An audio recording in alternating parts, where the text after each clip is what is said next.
Actually, yeah. Screw the timer today.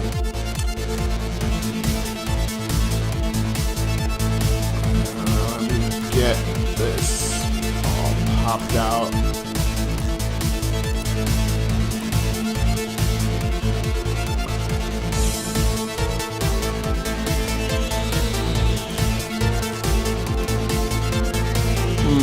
Wrong window, I guess.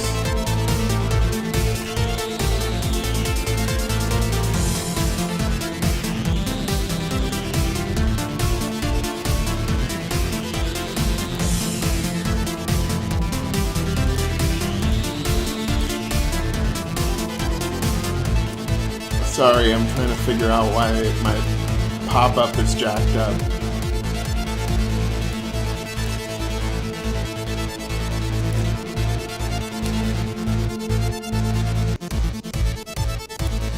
There we go. There we go.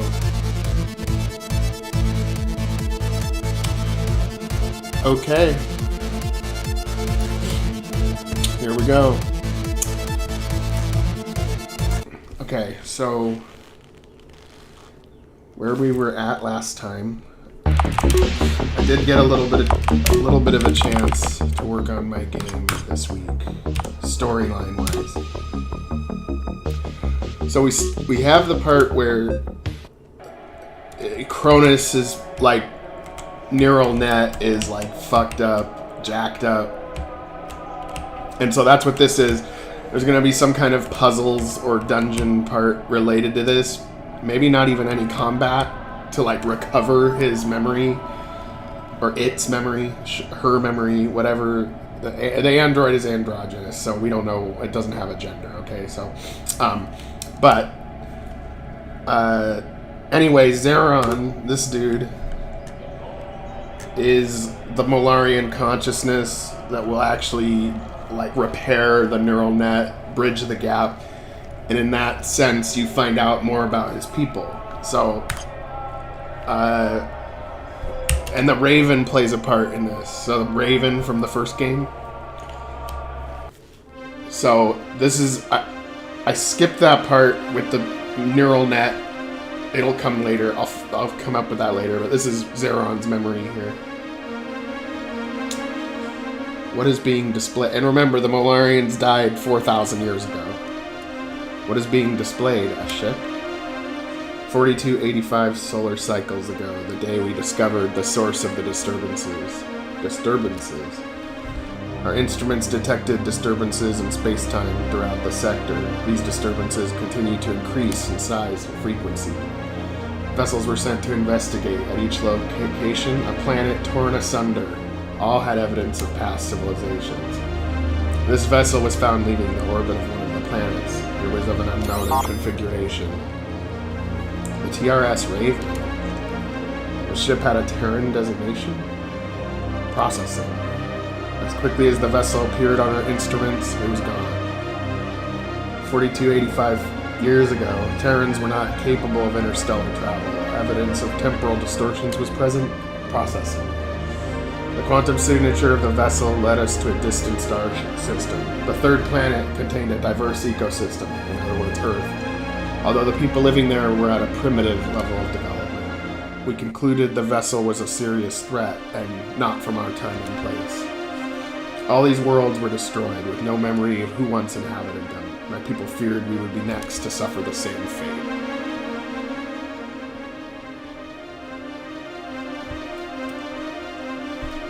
Yeah, if you want to go to bed, then by all means go to bed. Our earliest legends describe gods who wielded time as a weapon, where one's future and one's past were destroyed at once. We thought these were just ancient stories until we found one of their artifacts. The stone described a great war in which these beings destroyed themselves. They called themselves the Advent. A small faction of these beings attempted to stop the chaos. The artifact contains instructions on how to counteract these weapons. The Adventa failed to prevent their own destruction. Their research was nearly complete before their demise. Our people attempted to finish their research. The inhibitor showed promise, in preventing these distortions. Not only could the device prevent the distortions in space-time, in theory it could inhibit the warp-based propulsion of the vessel. A plan was devised. We were going to capture the vessel if possible and destroy it if necessary. Construction began on the supercarrier. It was to be equipped with the inhibitor. With the high energy capacity of the supercarrier, it was equipped with our most advanced form of jump drive propulsion. The vessel would have the ability to jump to any star system throughout the sector in the blink of an eye. However, we were too late.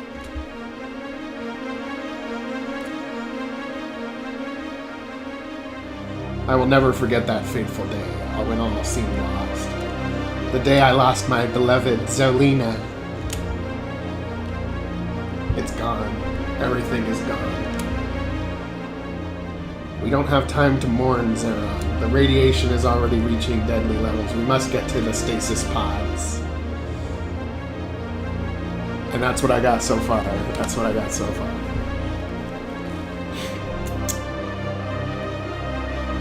And so he's kind of like telling his little story, and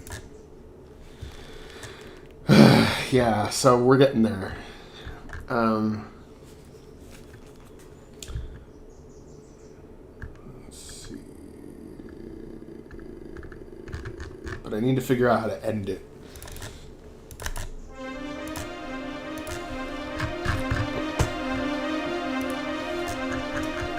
And then after this, we go to Infernis Prime, I would say. Because I think I want to make it so that stuff is going on while the android is out of commission. So I think after this section, it'll phase over to Lexington at the Infernis Prime, you know, the Canites, with their society, and then you'll hear on the news, there'll be news going on about what's going on Infernus. So there's stuff that's been going on while the android is out of commission, and then it'll phase back to the team on Infernus at that point.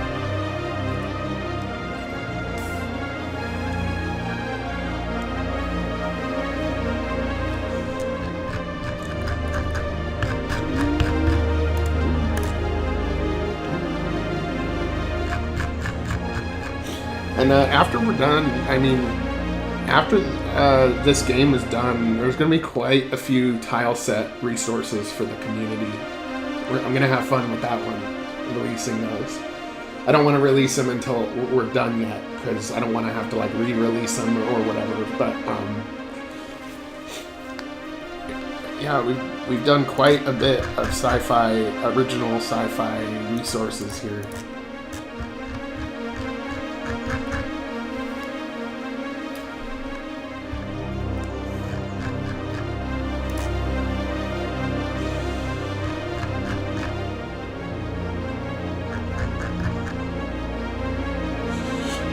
So let's see if we can just get this done.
Common event, all characters pan out.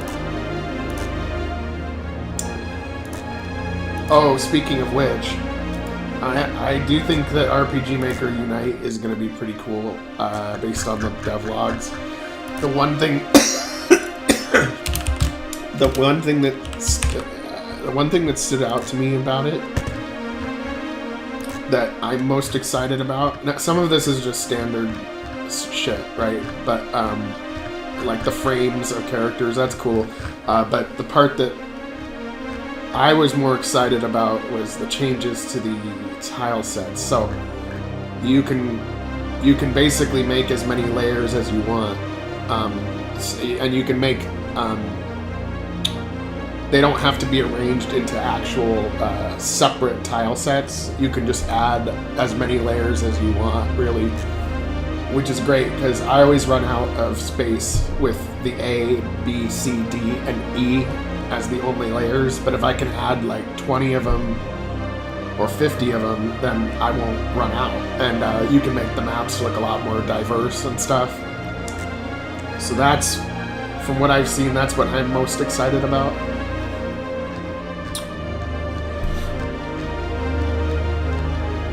And it's going to take a little time to get that Starshift 2.0 framework going, but you know, before they start making good plugins and stuff, I can get started on the story and the graphics and like the look of it, and so you don't need plugins in order to make like the story part and the graphics part.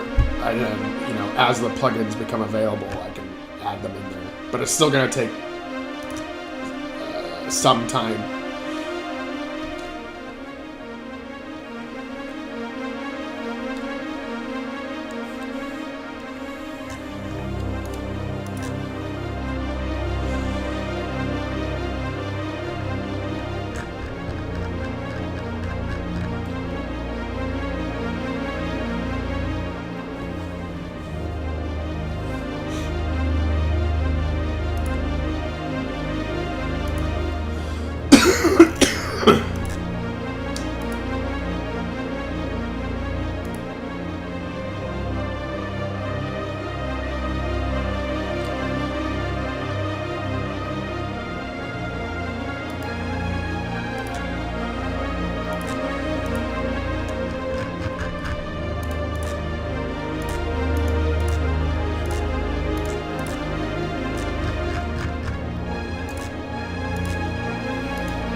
Change player followers to yes.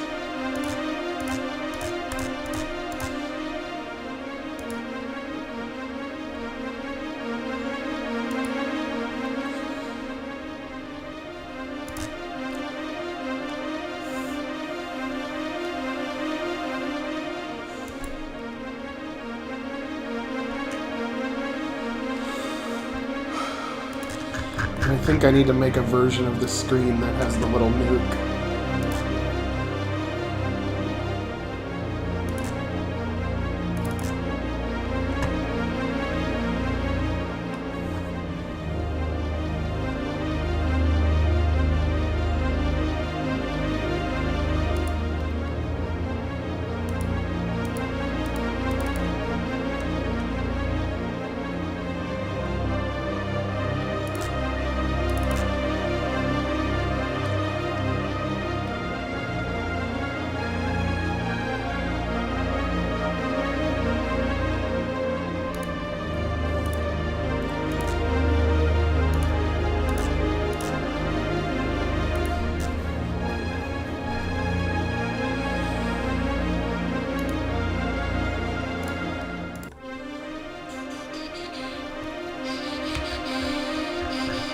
I should have made a blank version of this. That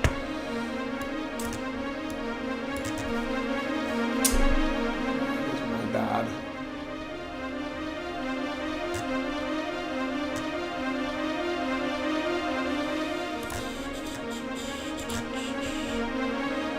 I guess I can try this and see if it works.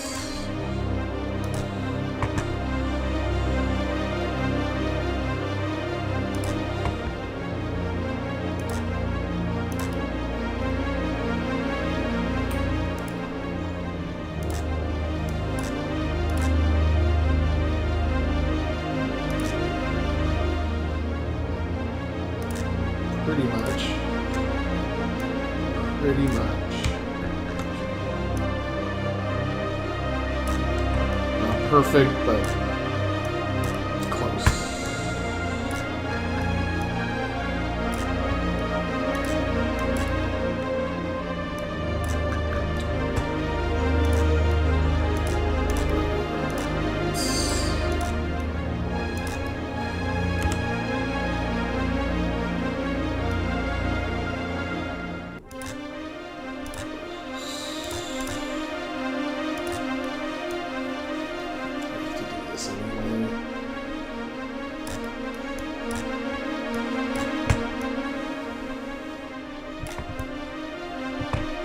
And I'll save this as a blank file,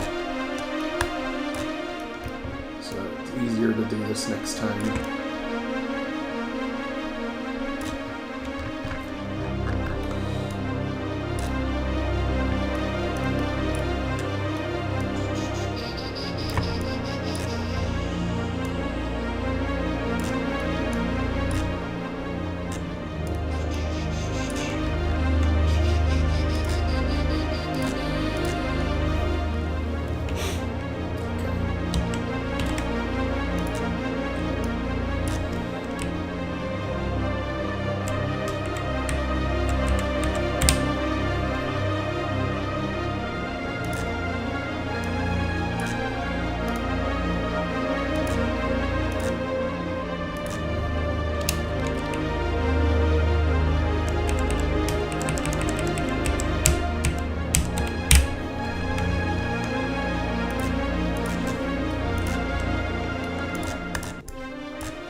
exactly the same.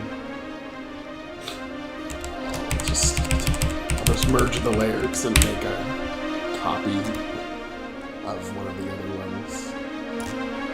Oh, that's not the same. Okay, there's 2 on that side and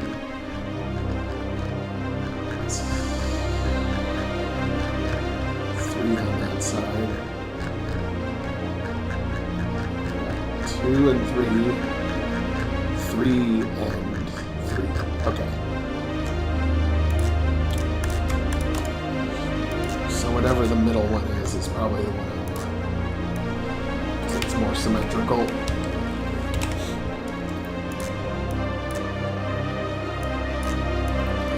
Tiny little details, otherwise you'll get like a black strip on the side that gets bigger and smaller for no reason.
Let's see here.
Hey, Puru, what's up? Good to see ya.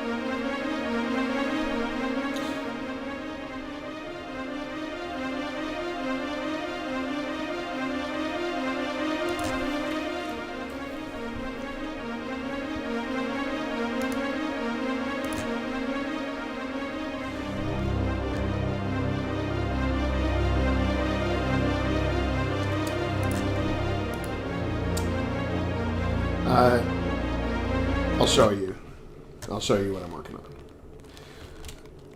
Okay, so in this part of the game, this is after the nuke part, okay? So Cronus 13's consciousness is shattered, okay? So Zeron helps put it back together, put the pieces back together again, and in the process you find out what happened to the Molarians and how it has to do with Earth and the Raven, which the Raven was the other ship that started all this in the last game. So this is from 4,000 years ago. So you'll see.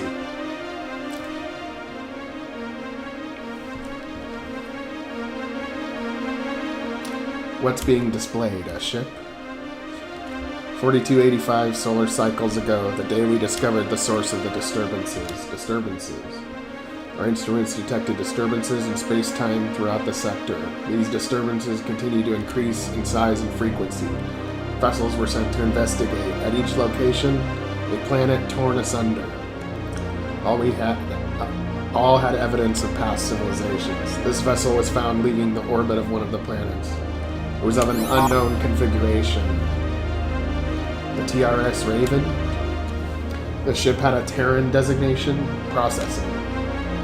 As quickly as the vessel appeared on our instruments, it was gone. 4285 years ago, Terrans were not capable of interstellar travel. Evidence of temporal distortions was present. Processing. The quantum signature of the vessel led us to a distant star system. The third planet contained a diverse ecosystem, although the people living there were at a primitive level of development. We concluded the vessel was a serious threat, not from our time and place. All these worlds were destroyed with no memory of who once inhabited them. My people feared we would be next to suffer the same fate. Our earliest legends describe gods who wielded time as a weapon, where one's future and one's past were destroyed at once. We thought these were just ancient stories until we found one of the artifacts. The stone described a great war in which these beings destroyed themselves. They called themselves the Infernis. A small faction of these beings attempted to stop the chaos. The artifact contained instructions on how to counteract these weapons. The Infernis failed to prevent their own destruction. Their research was nearly complete before they met their demise. Our people attempted to finish their research. The inhibitor showed promise in preventing these distortions. Not only could the device prevent the distortions in space-time, in theory, it could inhibit the warp-based propulsion of the vessel as well. A plan was devised. We are going to capture the vessel if possible, and destroy it if necessary. Construction began on the supercarrier. It was to be equipped with the inhibitor. With the high energy capacity of the supercarrier, it was equipped with our most advanced form of jump drive propulsion. The vessel would have the ability to jump to any star system throughout the sector in the blink of an eye. However, we were too late.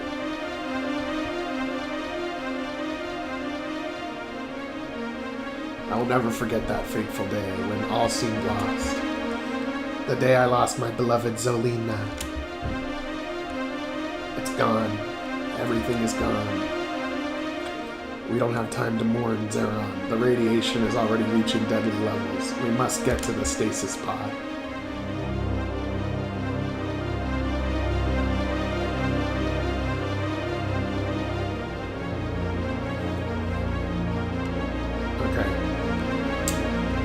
The lighting is off when you get back to this section.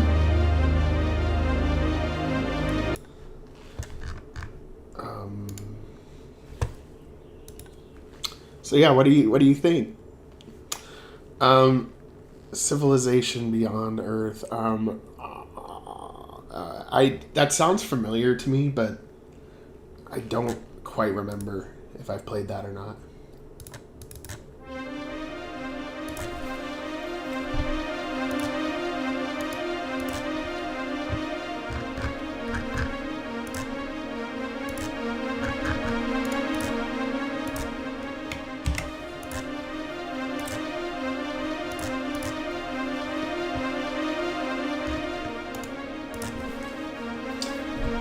But what do you think? Does that sound like a decent piece in the story?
Let's see.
Then I had the ability to use time as a weapon. And one of these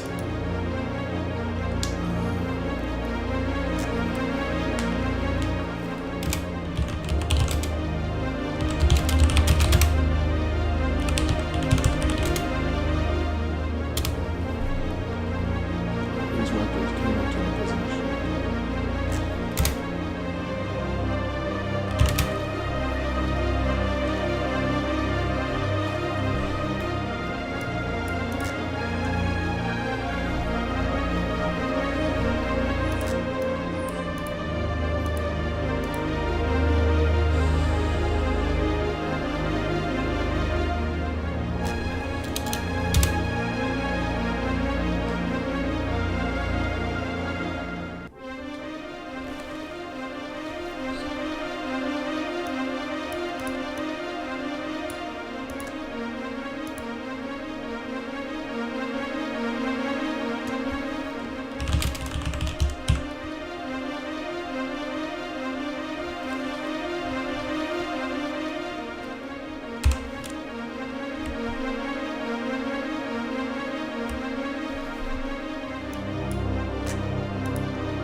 I'll be able to find out more about if this story that I'm doing right now actually flows, because sometimes it's hard to tell when you're in the middle of making it. But I think we're at the point of we'll just have to do fine adjustment rather than it being totally off base. I just have to figure out the pacing.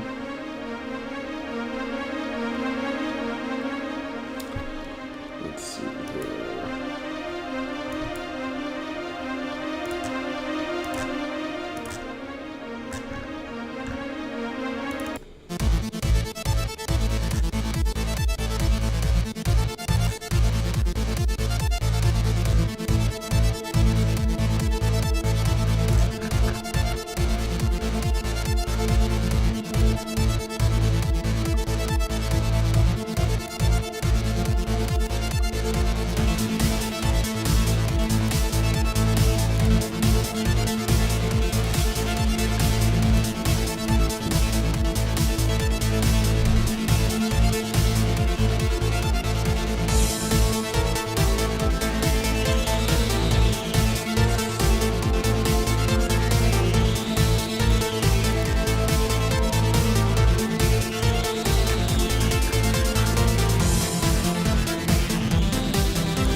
nice vibe for the story parts. I typically have to, if I'm doing gameplay stuff, I like to switch music tracks a lot, but if I'm making a scene where story is going on, I have to be in that frame of mind of the music for what's being said in the scene.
I'm also trying to kind of add a few Easter eggs of origins and other, because it is one big story, but it's kind of like a way in which you'll understand the story better if you played all the games, but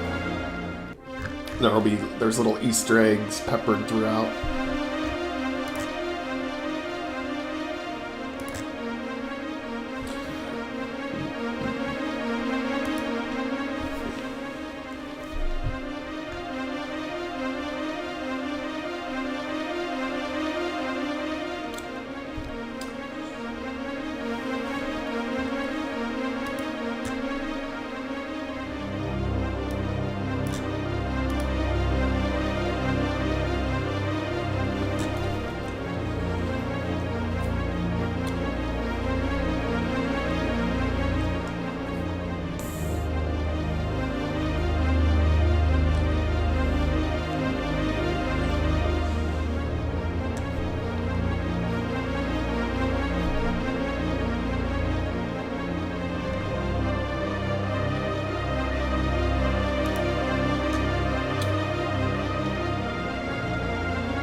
vessels have been manipulating time.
fire the inhibitor.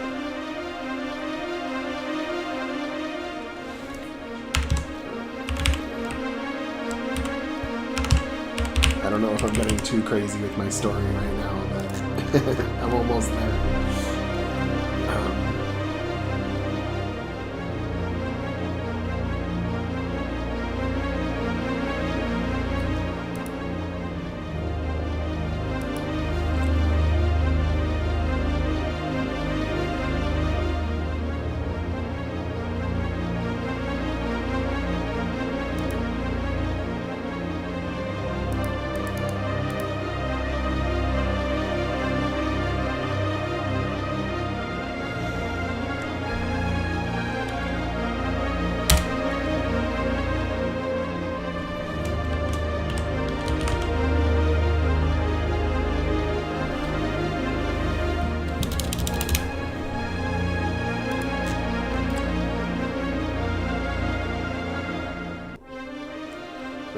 Claimed it was Nova's prototype vessel.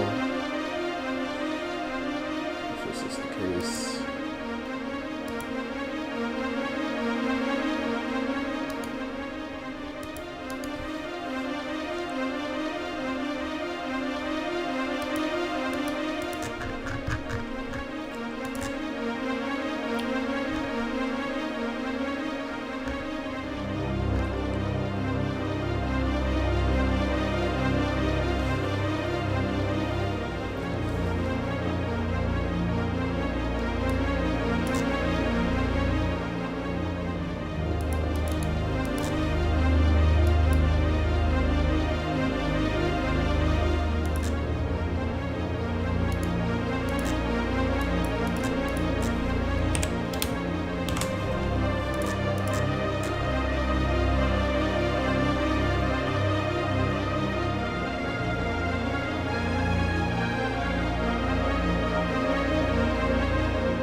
Yeah. Oh, hey, what's up, Rise Machine?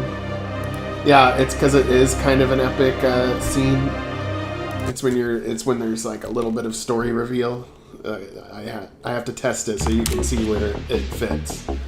I usually play the vibe of the music when I am like making that part of the game. So this is a part where your android's neural net is is like shattered, and you have an alien consciousness, you know, in your head as the android that got downloaded into you earlier. And Zeron is kind of who puts you back together after you were scrambled. And in the process, but Zeron is from 4,000 years ago, okay? So to keep that in mind. So he's explaining to you, like, what happened to his people 4,000 years ago, and since there's time travel shenanigans, yeah, you'll see. What's being displayed? A ship? 4285 cycles ago, the day we discovered the source of the disturbances. Our instruments detected disturbances in space-time throughout this sector. These continue to increase in size and frequency. Vessels were sent to investigate. At each location, a planet torn asunder. Each had evidence of civilizations. This vessel was found leaving the orbit of one of the planets. It was an unknown configuration. The TRS Raven. The ship had a Terran designation. Processing. As quickly as the vessel appeared on our instruments, it was gone. Terrans were not capable of interstellar travel at that time. Evidence of temporal distortions was present. Processing. The quantum signature of the vessel led to a distant star system. The third planet contained a diverse ecosystem, although the people living there were at a primitive level of development. We concluded the vessel was a serious threat, and not from our time and place. All these worlds were destroyed, with no memory of who inhabited them. My people feared we would be next, to suffer the same fate. Our earliest legends described gods who wielded time as a weapon, where one's future and one's past were destroyed at once. We thought these were just ancient stories until we found one of their artifacts. A stone described a great war in which these beings destroyed themselves. They called themselves the Advena. A small faction of these beings attempted to stop the chaos.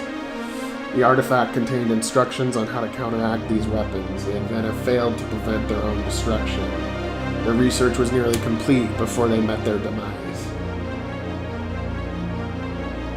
Our people attempted to finish their research. The inhibitor showed promise in preventing these distortions.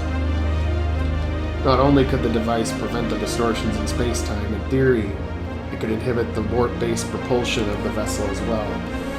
A plan was devised. We were going to capture the vessel if possible, destroy it if necessary. Construction began on the supercarrier. It was equipped with the inhibitor, or it was to be equipped. With the high energy capacity of the supercarrier, it was equipped with our most advanced jump drive. The vessel would have the ability to jump to any star system through the sector in the blink of an eye. Yeah, it makes sense if playing earlier part of the game. However, we were too late. Yeah, so they got wiped out, that species. I'll never forget that fateful day when all seemed lost. The day I lost my beloved Zolina. It's gone. Everything is gone. We don't have time to mourn Zeron. The radiation is already reaching deadly levels. We must get to the stasis pods.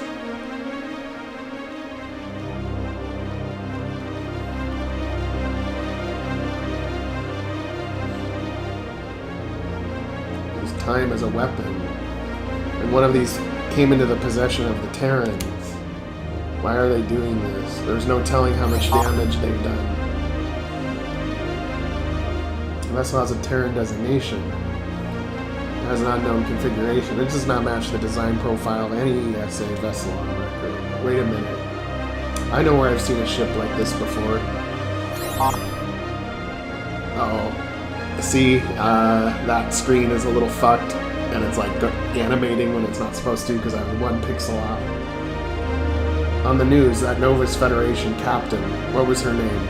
Carol Everson, the one responsible for the massacre, the Axion massacre. Oh, though it doesn't seem to match the design profile of their ships either. If space-time is being manipulated to this degree, they may come from an alternate reality that no longer exists. So much could have been changed. We'd never know. If this is the case, it explains why the ESA wanted to acquire the inhibitor. It wasn't just about stopping black market trade, it was bigger than that. That woman, Cromwell. Okay, that's as far as I'm at, and I'm almost done. It's kind of a heavy scene. I might prune it to some extent, but it'll be okay.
It's on Steam. I could potentially port it to console if I can find another company to help with that.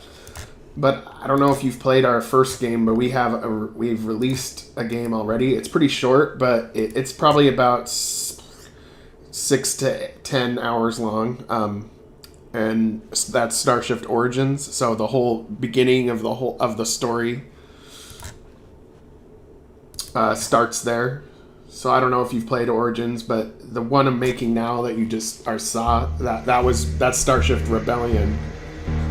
But see, this game, Origins, tells the story of the first crew of the Dauntless, and they come from an alternate reality that no longer exists because time travel shenanigans have been happening.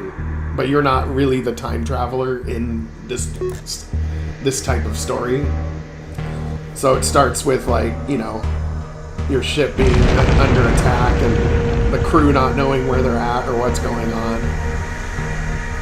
And then the ship, you know, gets boarded and damn it, we have to get them off our back. I'm detecting MatCon signatures from one of the other vessels. We're being boarded. Commander, look out. Yeah, it's okay, because here's what I've got going on with this, right? So I've been working on Starshift for a number of years now, and that's probably since 2018. And so Starshift is the main game, and again, this game, I've got to go through and change a lot, but this is going to be the main game. This is going to be the longest one, and it'll have more features in it, such as you know, you get to pick your own character. There's morality choices, like, so so there will be different endings and stuff depending on what you do.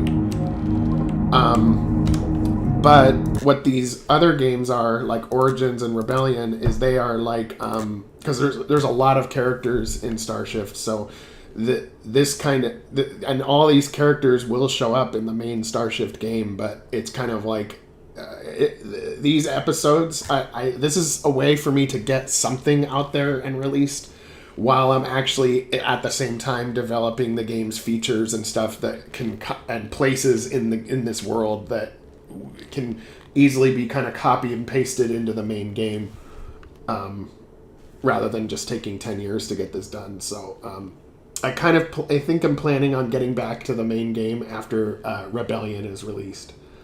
But yeah, that's kind of like my tactic with that. Yeah, Origins is a prequel and Rebellion is a prequel, but Rebellion kind of tells the story of the rebels that are out in the Outer Rim, and Origins kind of tells the story of how this all started, how this time travel bullshit started, and now they're all in a pickle, right? And so, but they all find out the same thing from a different angle. And then in the main game is when you're going to actually be able to, like, defeat the villain and all that, who's doing all this. And yeah, we're trying to make it as cool as we can. And each game kind of has a different, I mean, it's similar, it's the same, it's all one big story. But yeah, we're making these episodes as well. Just think of them as Starshift episodes, you know, like Star Trek, but, like, you know, our little version of it.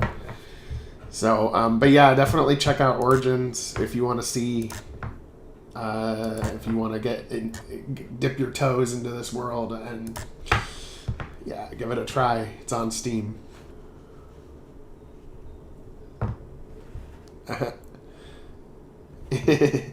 Yeah, and again, I wish I had more time to work on it because I got a busy life, right? And so I get like 1 day a week to work on this game. And yeah, and you can check out the review. The reviews are pretty good too. So but I made this game in about 3 months. I made Origins in 3 months. It was meant to be a prologue game. From the publisher, GDevs was like, you need to make a prologue game. And it was originally going to be free, but only like an hour of gameplay. And then I was like, an hour's not enough. And so I made it like 6 to 10 hours. And then, we put it out there for like $5 or whatever. And so, yeah. But a lot of the gameplay stuff I had already developed because I already was making the main Starshift game. So it didn't take long to kind of cobble something together. But I want each game to be better than the last game. So Rebellion's going to be a little longer and a little bit better graphics, a little bit better gameplay. And I'm just going to keep, improving. So...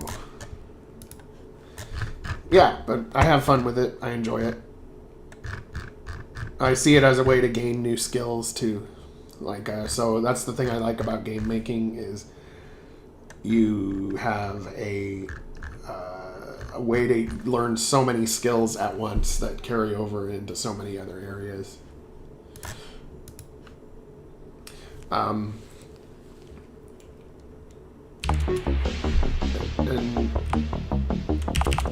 And what you saw too in Rebellion, Rebellion starts out different. You saw the beginning of Origins.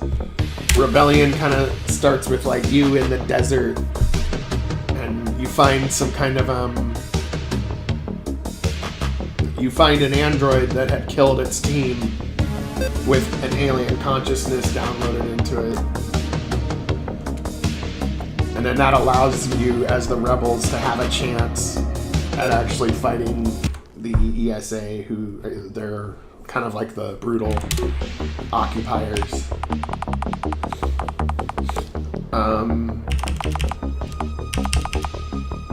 Trying to find...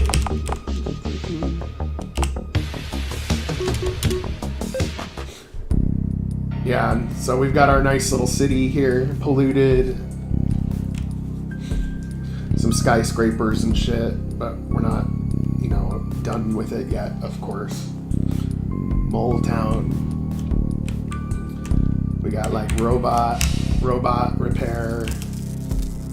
And eventually you're going to be able to customize your robot, because you can see how your robot is like, has all these spare parts, and maybe like upgraded modules would make the robot look different or whatever. I don't know. And then we've got a casino here. Nice casino. With games that actually work.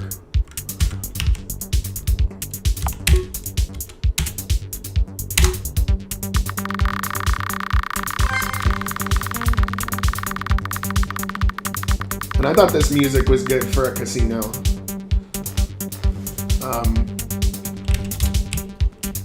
Okay, so Starshift Origins is around 6 to 10 hours long, depending on how you play it.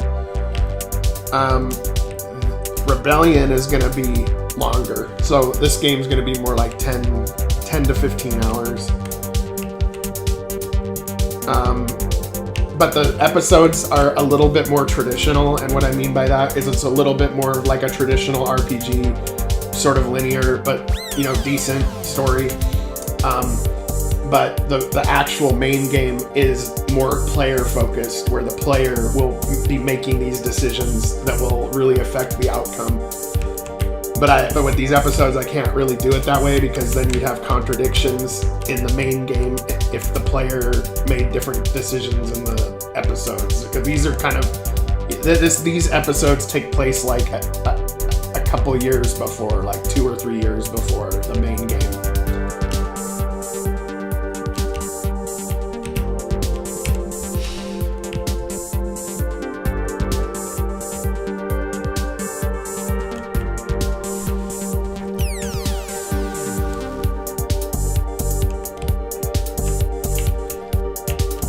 Conky Donger.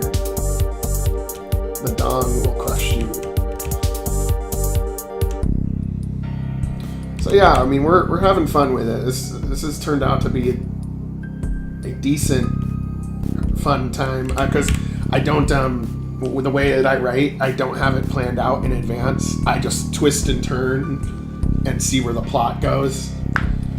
So I make it up as I go along. I just have to make it so that each scene to the next makes some kind of logical sense. Yeah, it's meant to be a parody of Donkey Kong without being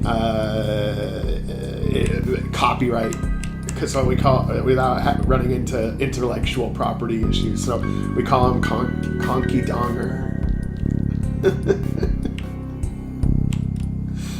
And didn't make him look exactly like Donkey Kong or anything, but I think people will get the reference.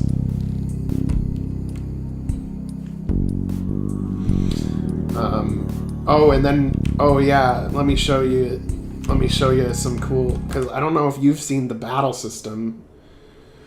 I could show you the 2 battle systems actually, but here I'll show you the battle system. So like this is a desert planet, so you have like a hover truck, like a semi almost. But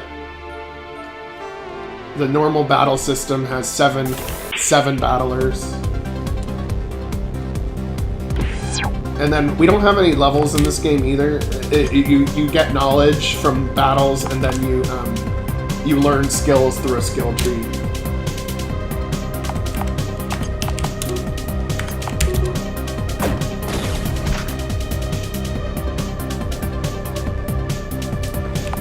There's a few. I'm going to be adding more as I go along. Little parodies. Oh, another parody is, I have the Interstellar News Network, which is actually like CNN. So that's another one. So I'll show you that really quick. Because it's funny.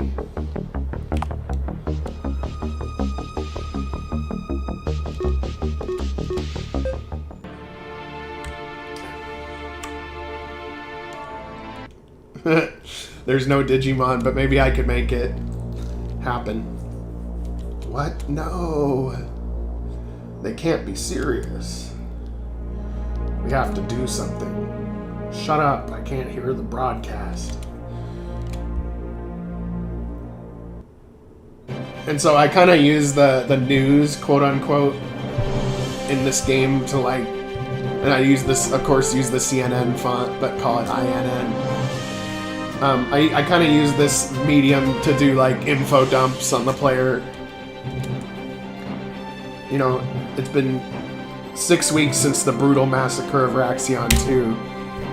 And see, like this is the main character or one of the main characters from Origins, and she was kind of framed for a crime. So, you'll be able to see that in Origins if you were to play it, but that's not. But the news gives a false information to the public. So her decision marks the day that Nova's regime was willing to use genocide. Although it appears her methods were deemed too extreme even for the regime. She's currently serving a life sentence at the Wrathguard maximum security prison. ESA Central Command has decided to take bold action. In a prepared statement made earlier today addressing the ongoing threat of terrorism, Deputy Director Alice Cromwell, head of Central Intelligence Command, announced a series of actions. These actions will change the very shape of the Outer Rim.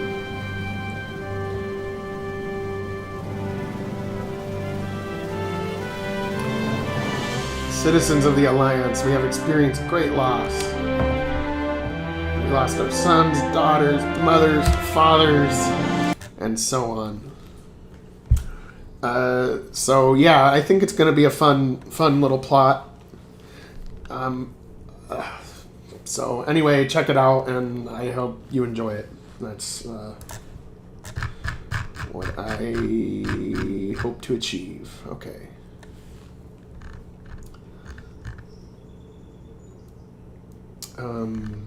Let's see here.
We have a small team, but I am mostly a solo dev.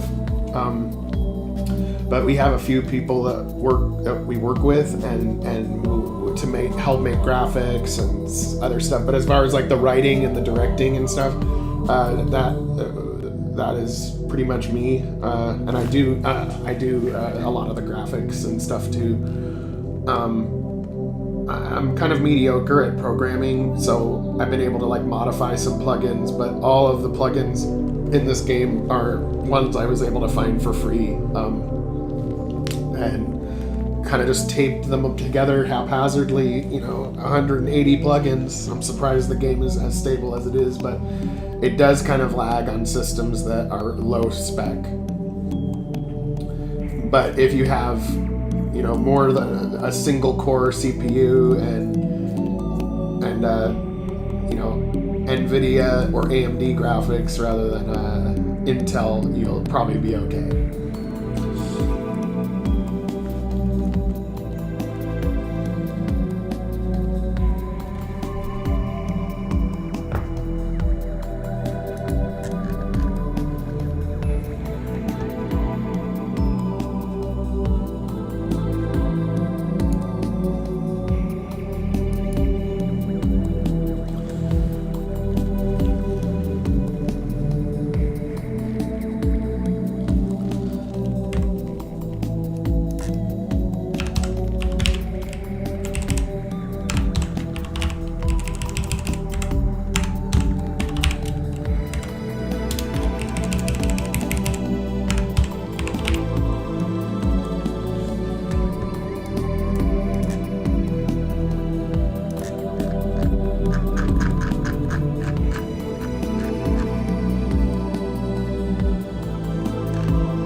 But I do these videos, but yes, I do these videos once a week.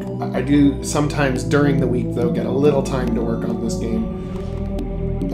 These videos typically last about 5 hours, sometimes less, sometimes more. And usually if I can work on it without being interrupted, I can put in a good 5 hours or more sometimes before I'm kind of like, oh, I'm good for now. But the thing that kind of screws me up is interruptions. So like if my phone's blowing up or whatever, I get out of the creative mood.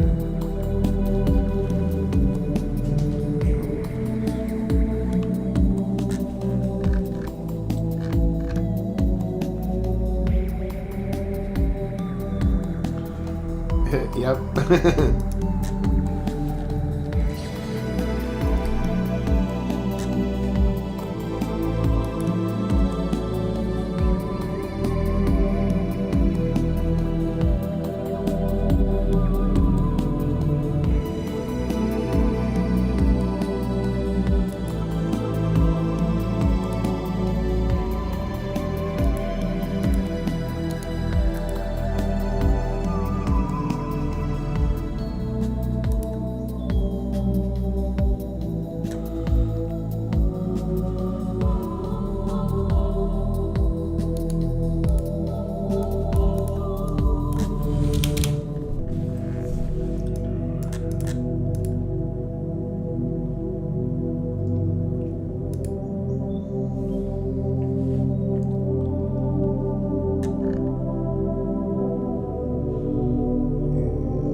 Sounds good. It was good to have you on the stream, Rise. We hope to see you again.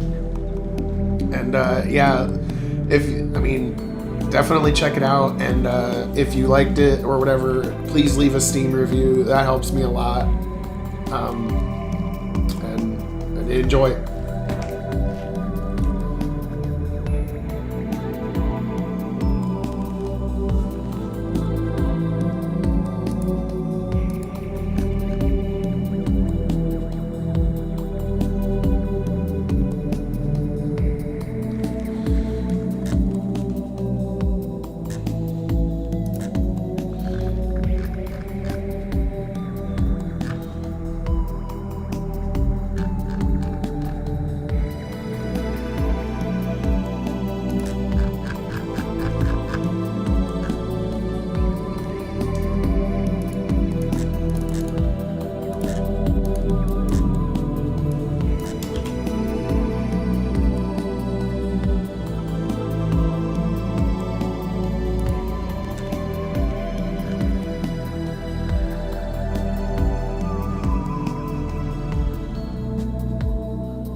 I'll be right back.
Okay, now we're gonna be on the Canite homeworld next.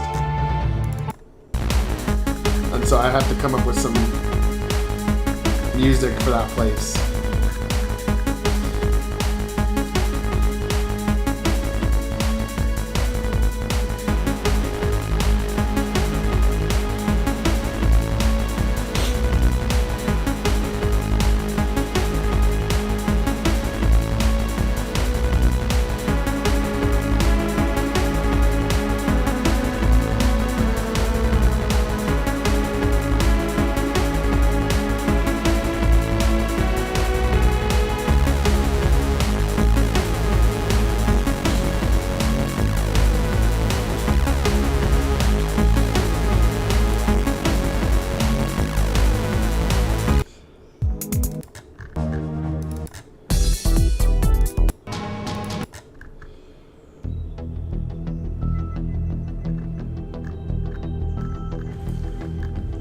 Find just the right track.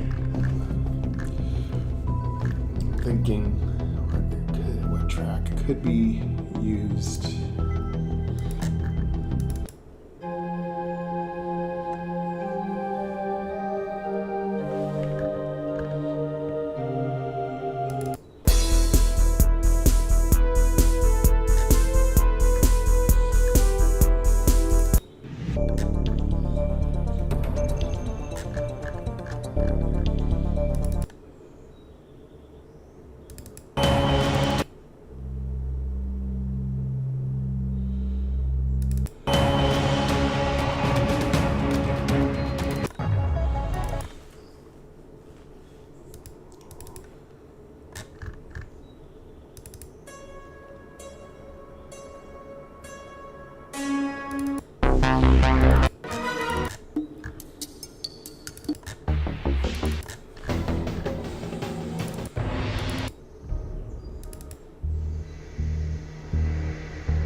Let's see what we got here. I don't think I have the right music track for this next part. I'm gonna have to look for one.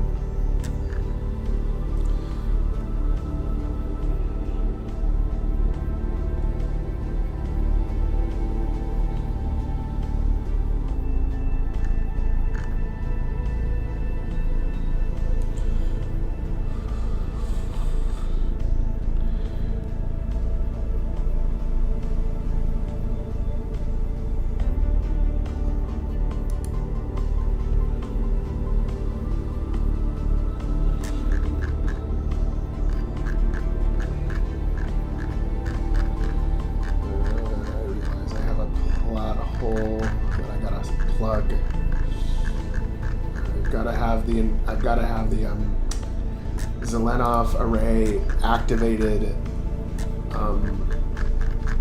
where it will be activated in 1 week rather than immediately.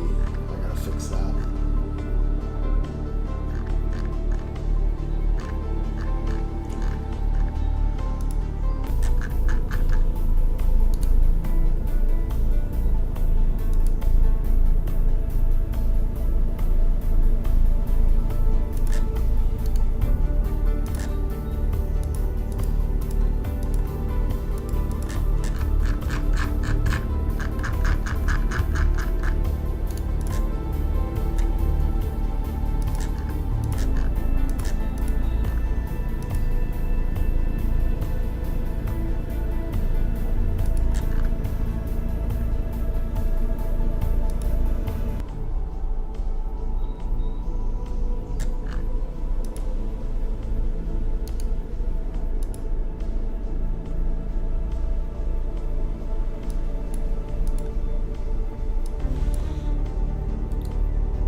Yeah, it starts a little harder than it probably should, but after you get a few team members, it gets easier. And yeah, balance is tough.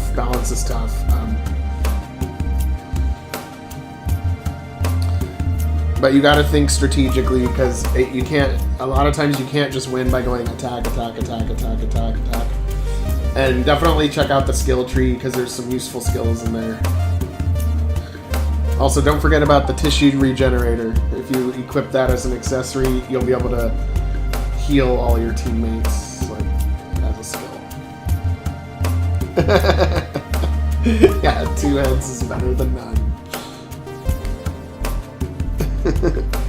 Yeah, a lot of people really like the Hydrata. A lot of the streamers, when they played, they're like, I really like this species.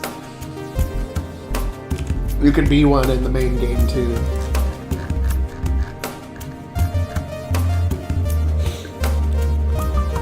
And you'll notice you can equip 2 helmets on him.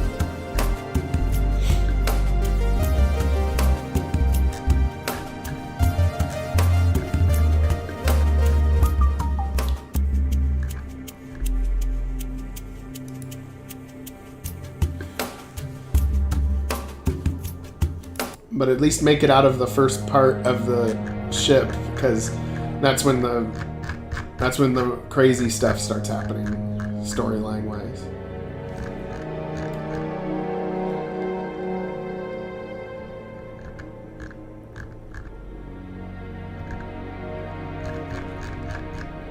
Right now I'm just vibe scrolling through the music, because I'm trying to set the scene for the next scene that comes next. Good, yeah.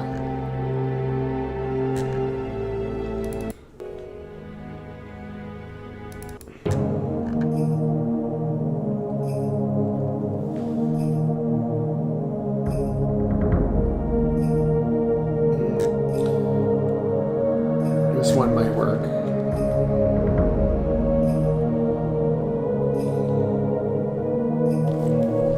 Maybe.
Through different music tracks to find one that aren't in my library currently.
Yeah, I spend a lot of time actually scouring the music for internet, or scouring the internet for music, and I think in scenes. So sometimes I have to waste 2 hours of time actually being like, okay, what music track fits exactly for this scene, and I do my best. I got a whole, and whenever I find music that I find to have at least some promise as being free music, CC0 music or CC3 licensed music, I just throw them all in a folder, and sometimes I'll just play them all in an order, and then one will stick out as being like, oh yes, that's the one.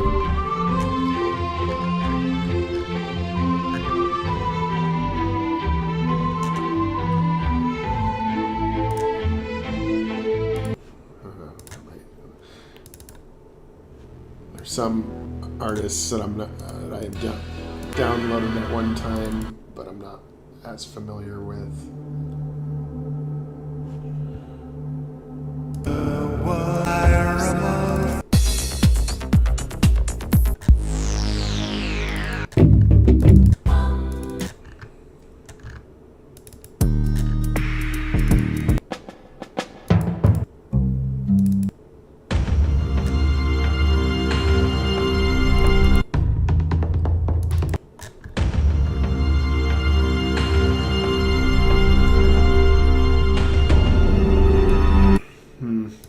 Okay, well, I might worry about that later, the music. I'll just find good tracks while I'm building the ship, the Cainite ship, and the Cainite homeworld.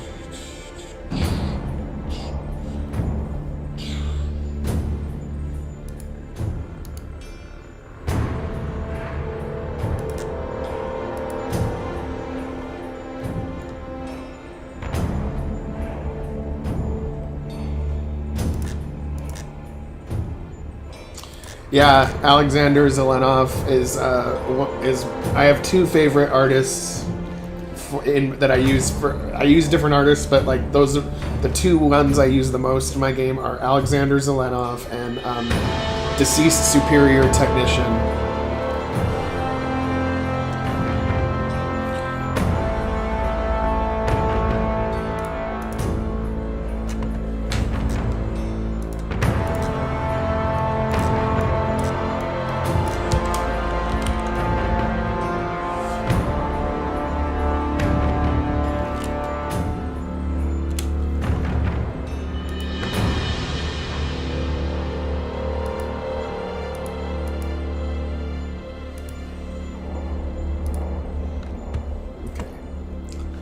Now I gotta make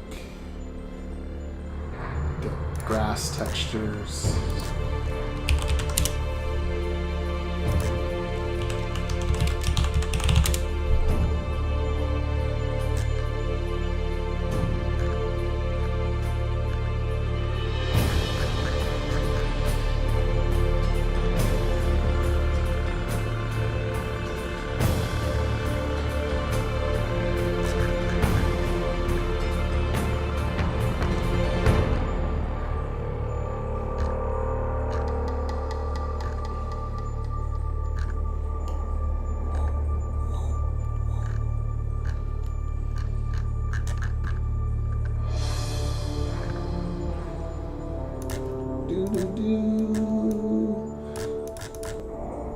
This is the final boss music for Origins.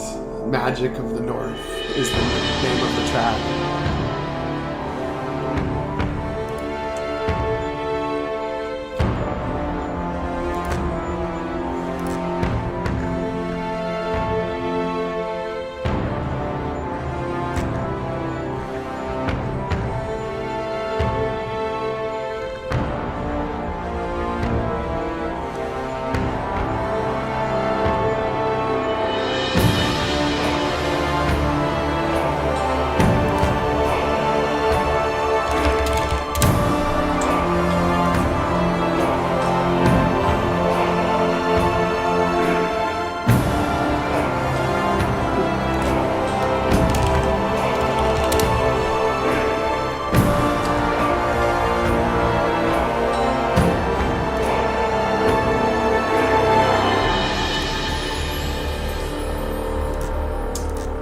I know, it would be cool though to like, I would like the followers, I like having the followers present where you can see them, but I also wish that they could follow the main character in a little bit more of a disorganized fashion, meaning like they kind of scatter out a bit, but like generally follow the leader. But I don't really know how to pull that off yet.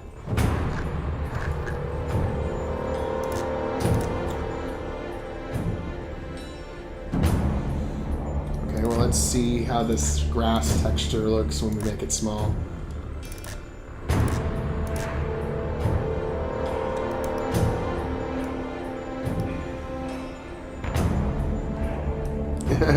Yep, he is. He's meant to be a parody of Brian Williams. Because you know how Brian Williams was, like he lied about the Iraq War and stuff. So it's kind of like a little homage to him. Because the news agency, you know, in Starshift is not being truthful with the public.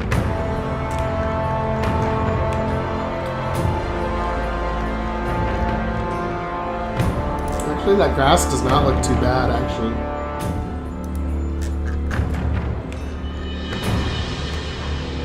It looks pretty good, actually.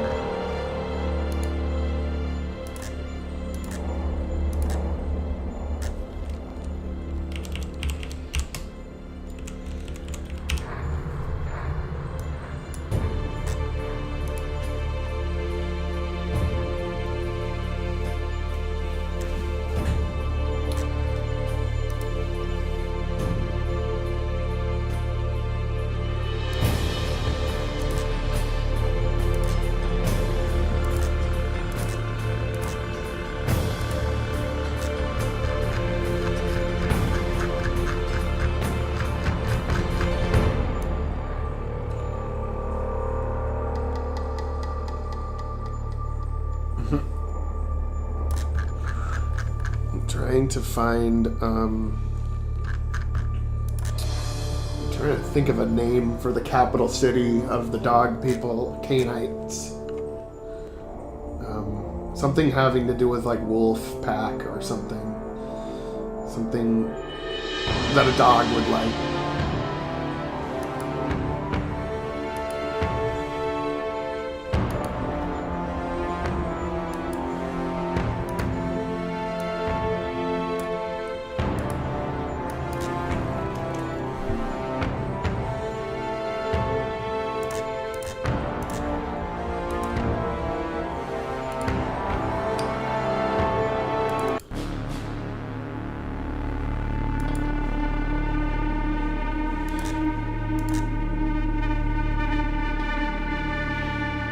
Oh yeah, that's right. I gotta watch the nuke scene again because I just love it. I love it.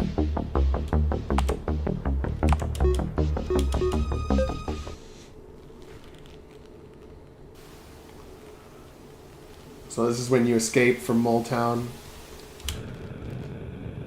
and you basically nuke this building pretty bad. Because they're after that android, because the android's the only thing that can activate this technology. Stop. Cromwell.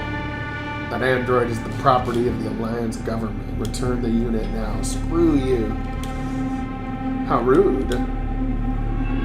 You don't know all the trouble you've caused, will cause, the death of us all. That will be your doing unless you're stopped. Back off, bitch. This place is about to blow sky high. I guess I'll have to take this into my own hands.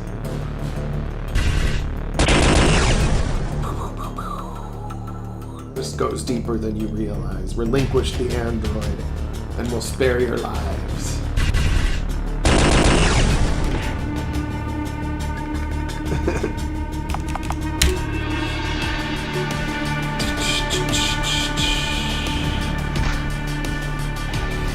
I'm using a cheat grenade, that's why I killed him so fast. We have to get out of here now. This place is about to blow. If I can't have you, nobody can. Ooh.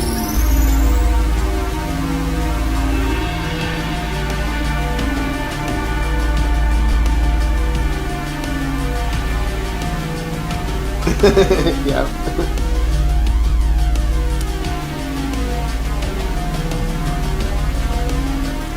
Bonus 13 is being scrambled. T17, use your grav hook. Hurry. Acknowledged.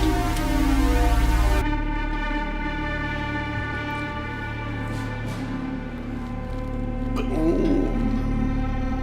Boom.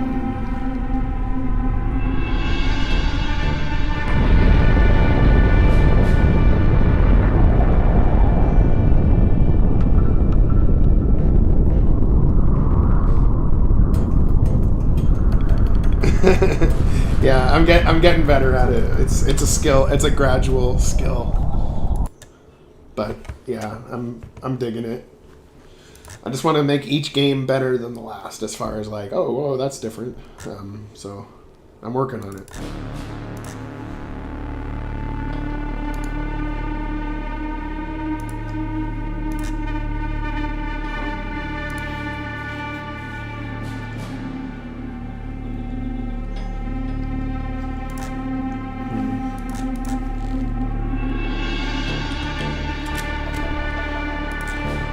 Something to do with a wolf or something for the city. I can't call it Wolf City. That would be weird.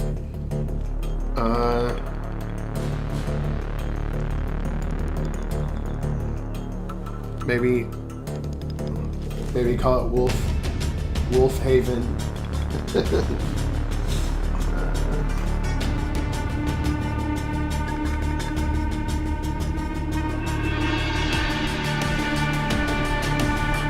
No, because the Canaanites are doing pretty well for themselves, but they have a good.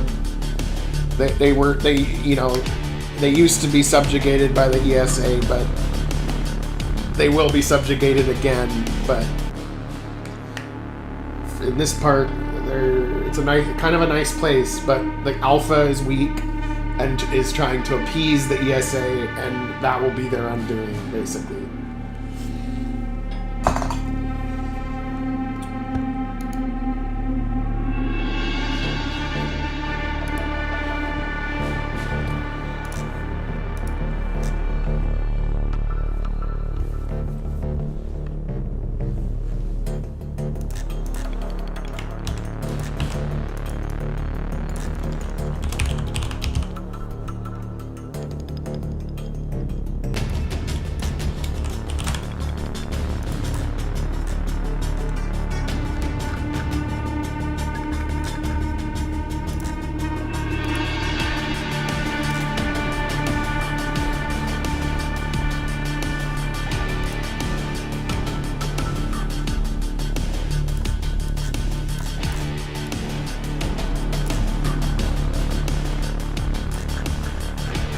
Really doesn't look that bad, actually.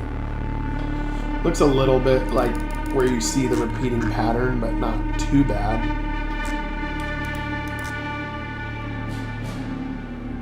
Maybe just I remember how this goes. Okay.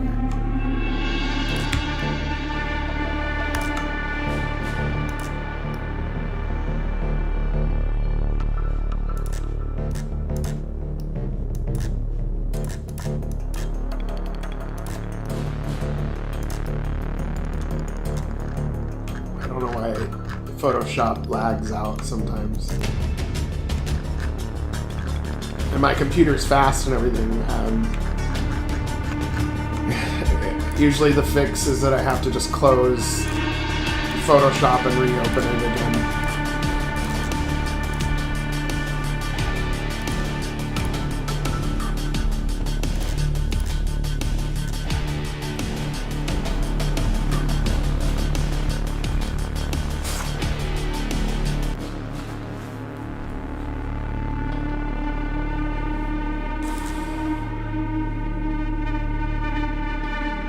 I've never made Cainite, the Cainite homeworld yet, so I'm basically gonna have to be making like their architecture and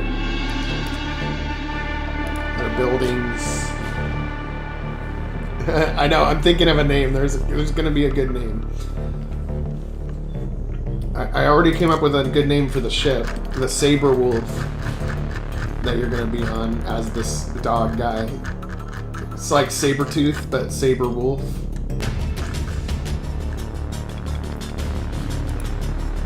But for the city, the capital city that they live at, you know, I don't know. Something.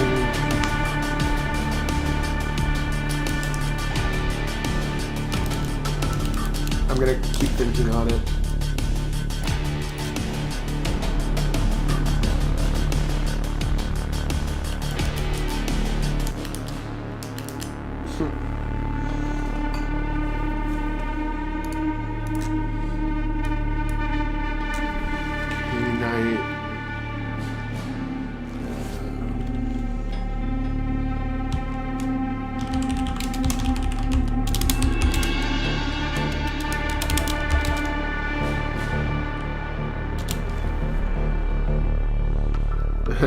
Good boy, 3000.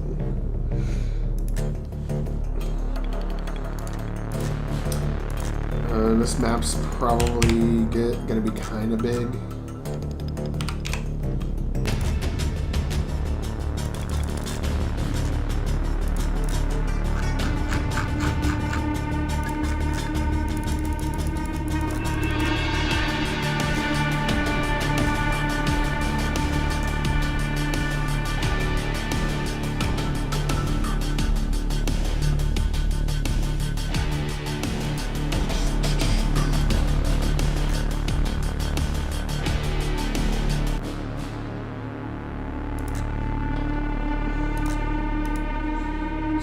Architecture.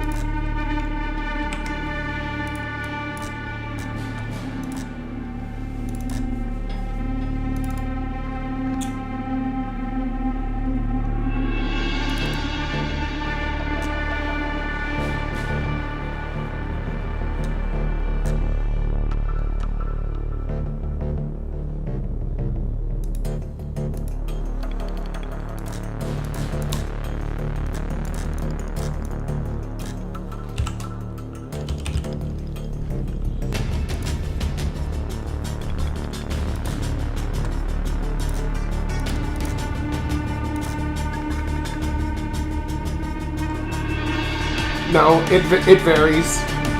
Sometimes we got like 5 or 6 people in the chat. Sometimes we don't. I also don't really expect tons of people to be in the devlog chats, because I mean, like, it's like a 6-hour-long video usually, so, and sometimes I'm just quiet and like doing the work, and so I can see why people might come and go on it. If I started doing more like let's play videos or first impressions videos of like other people's games, I think I'd start to get more of a crowd in that regard. And, you know, I'm cool to do those. I just haven't, I mean, I'm just busy as fuck. That's basically my problem. Hey, Merchant Prince. Welcome.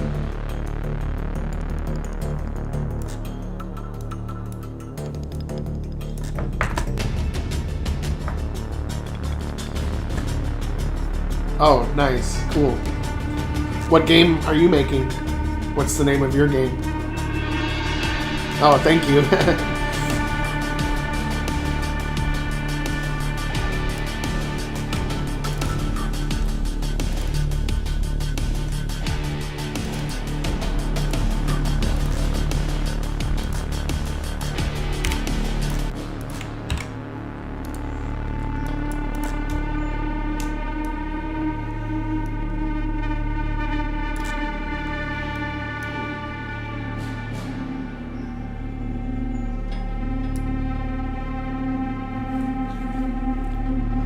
Yeah, what's it called though? Like, is there a link to it or something?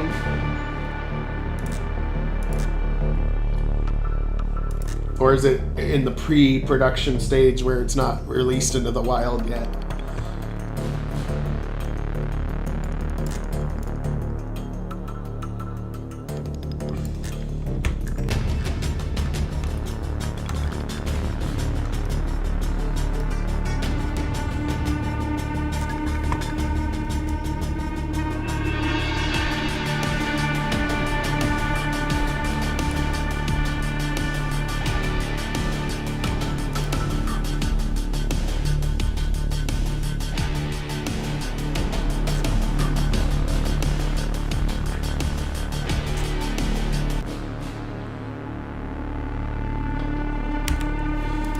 Yeah, so far I've been lucky on that. I'm glad my game has good reviews so far. I'm just trying to build the franchise really, like, I'm thinking long term. I actually suspect that my game will get more noticed with the when rpgmaker Unite comes out, and that's when I'm going to start on the Starshift 2.0 framework, is how what I would call that. And so I'm basically gonna have it's basically Starshift 2, because I'll have to start over again as far as like plugins and stuff and gameplay. But I think that's when the dam's gonna break. And in the meantime, I'm basically doing what I can with all the work I've done for MV over the last few years. Now I don't have much Unity experience, but the fact that the rpgmaker Unite will have the same interface that I'm used to pretty much, I think will bridge the gap for me. Because if you're just staring at a blank project trying to use Unity, it's like scary. It's like, oh god, I can't do this. Same thing happens for me when I'm trying to use Blender, or if I'm trying to use Unreal Engine or whatever. It's like too intimidating. But if I can get behind rpgmaker Unite, then I think it'll bridge the gap for me, where maybe I can even make a different type of game besides an RPG, like a strategy game or something. But in any case, the thing I saw in the last blog entry for rpgmaker Unite that does excite me is that the tile sets are kind of arranged. You can have as many layers as you want. So in MV, you're limited to A, B, C, D, E. Whereas with this, you can make them as large as you want. I can make a tile set that, you know, has 30 tabs, which is great, because when I make buildings like this that take up half the tile set, I can only have so much variety in my tile sets that I can actually use in game, because I'm limited to just A, B, C, D, E layers. But I'm wondering how plugins are going to work. Hopefully those will be as plentiful as MV and MZ. But you know, I really enjoy game making. I didn't have a teacher, I didn't have education. I just kind of like, I just find it enjoyable. So I just see it as like a long-term goal to improve my skills and stuff. And I think I'll actually get there, you know, with a more, like, my games will just end up being more and more professional, and there will be a team at some point where maybe you have like 5 people working on the game, and then that's when you can make a lot of progress really fast. You know, the biggest games are made by people in teams.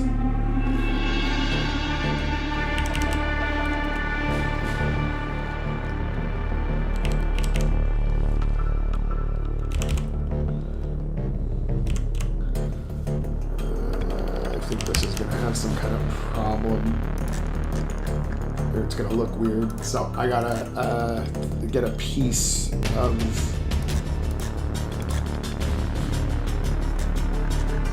Maybe get something like this. Put it on the bottom.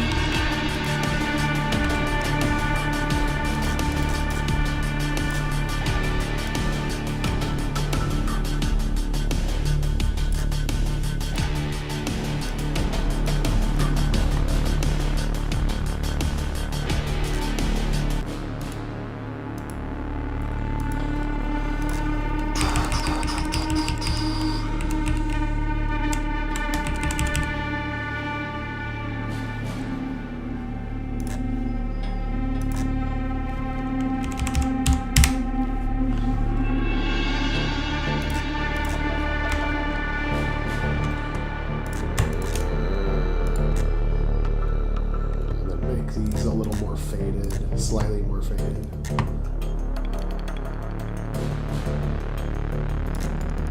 There we go. Oh yeah, and I almost forgot drop shadow. Gotta do the drop shadow, it makes it look a lot better.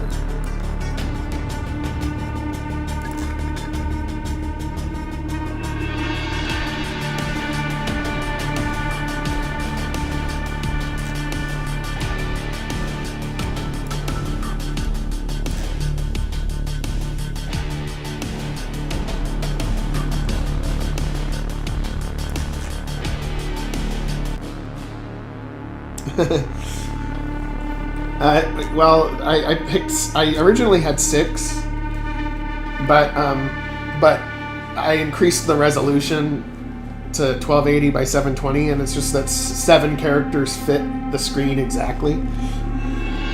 And there's a lot of playable characters in the main game. Like, it's like Suikoden, where there's like 100 of them or something, so like it's hard to pick your favorites, and I just figured 7 was fine. Probably, it might be a little too much for some, but I'm fine with it. I would be fine with it if I wiped my memory and somebody else made the game that I'm making. I'd be fine with it.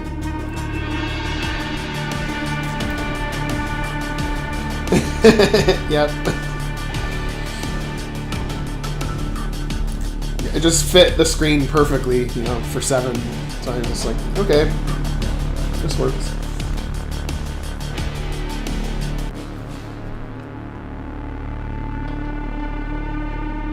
With compatibility. What do you mean compatibility? Like for file uploads?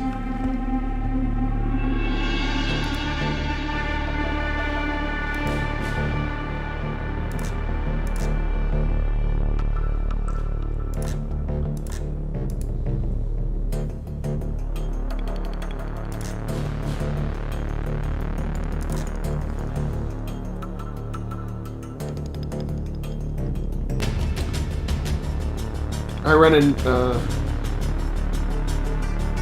Oh yeah, no, there's no problem launching RPG Maker games on Steam. The only thing that is a problem though is there's a bug that happens sometimes where when you upload a build, a newer build of your same game, it'll sometimes delete some files out of the save folder. Not your actual save files, but the global .rpg save file, which makes it so it looks like you have no files. And that's happened a few times when I've uploaded, but I think I've figured it out now. But yeah, little things like that happen, but compatibility-wise, it's pretty easy.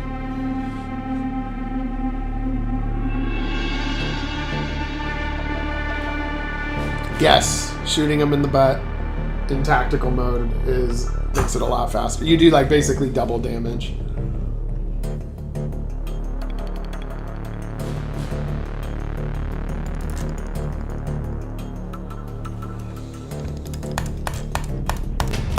Now the only hard thing about Steam is at first is like using the method upon which you upload the game using Steam command. It's a little bit clunky, but if your game is under 2 gigabytes, which mine is not, you can upload it as a zip file instead. And then they also have a lot of artwork, a lot of specific artwork that you need at various sizes and stuff. So hopefully you know a little bit about how to use Photoshop or Krita or GIMP or something. Here, I'll show you.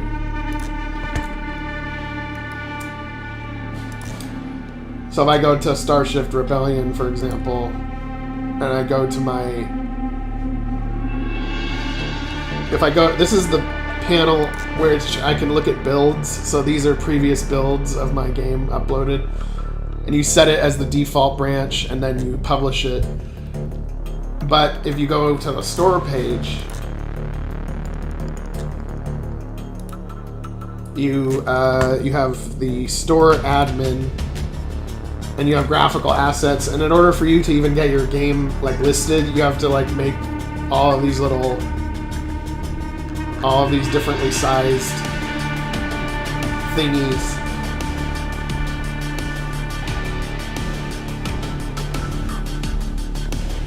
Then your screenshots and such.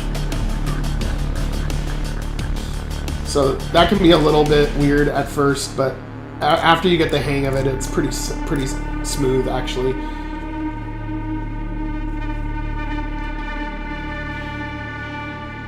Yeah, I use Photoshop. I definitely. I'm not getting too shabby on the Photoshop these days. Let's see what this looks like in game.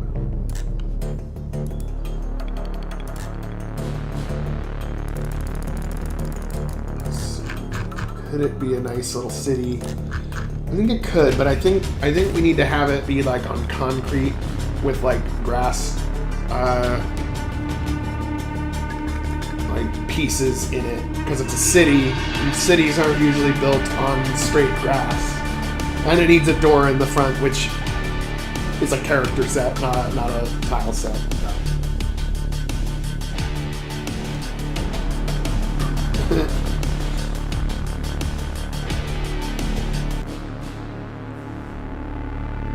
Yeah, I had a really cool artist make that poster for me.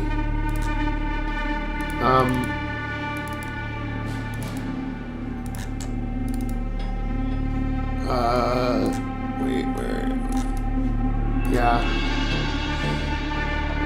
Which I'm digging it. The super carrier rising from the surface. And it's the team, the whole squad.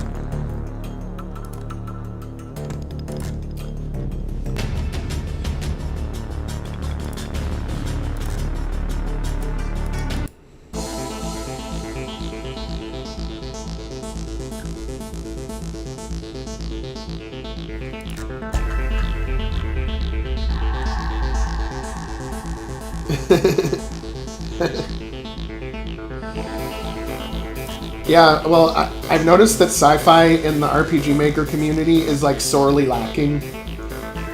Like, I don't think there's another sci-fi I've seen that is like as developed as far as like the graphics and stuff as what I see is the Starship. Because it seems like everybody that makes a sci-fi in RPG Maker uses that same tile set that they made like 10 years ago and haven't made like any since.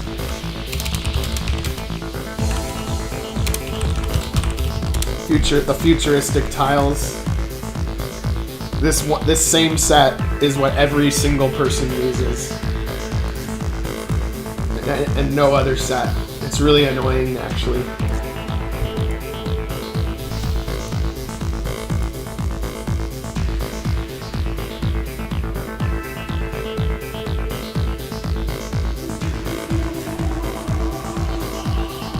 Yeah. And actually, I'm banned from the RPG Maker forums for supposedly being an art thief. So you'll see Maker, RPG Maker Web Blacklist. See, the resource blacklist you should definitely not use. And if you go to the bottom, you'll see that everything by Psychronic.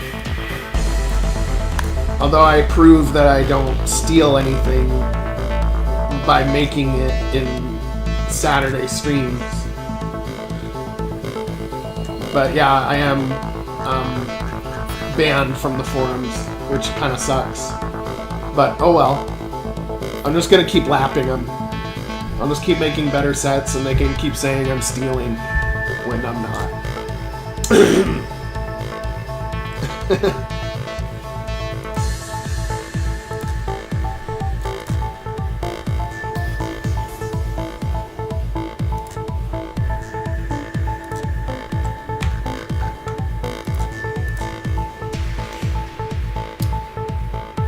Nah, I'm over it at this point. It does kind of suck, but oh well. I don't need them anyway.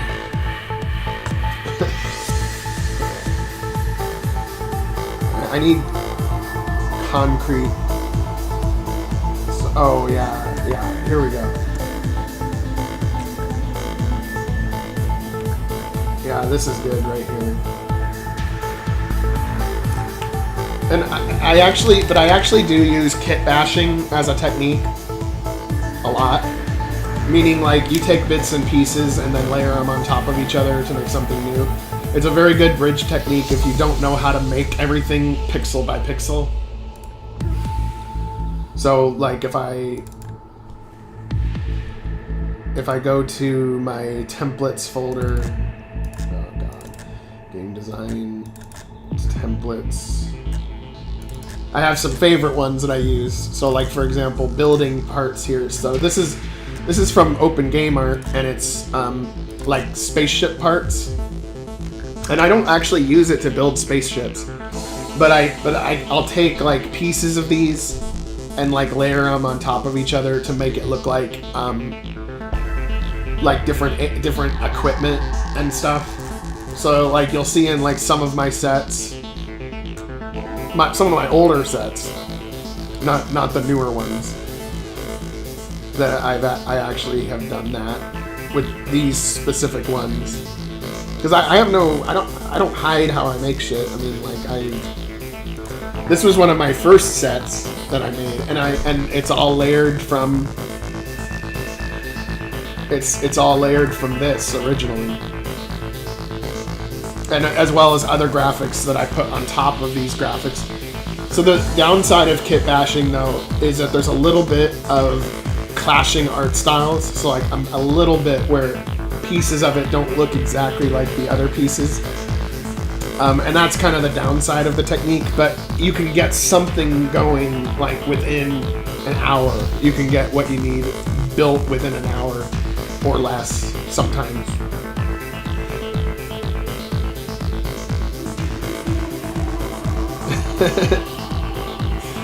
Yeah, I thought about that, but who would join it, really, you know. Maybe. But no, you know, some people get really like uppity about copyright sometimes, and I really don't. For me, I want my art to get out there, and I'm happy when other people use it. Like if somebody's making a sci-fi and they're using my assets, I'm really happy with that. Like my Interstellar Society tile set, which I think looks great. I think it looks better than their paid DLC. And it's free to use. Anybody can use it for free. I don't get worked up about it. I don't try to like, oh, this is mine, you can't have it. I think all art is based on previous art, pretty much, and you know, let it be free.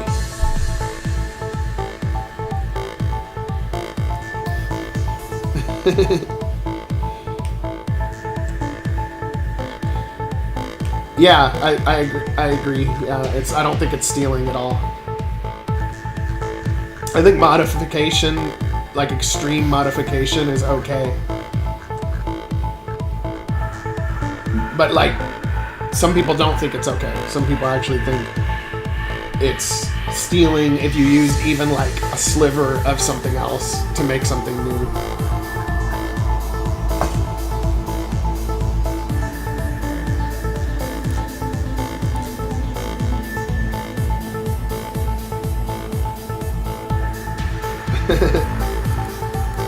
Yeah, no, for me, I get about 1 or 2 days a week to work on games.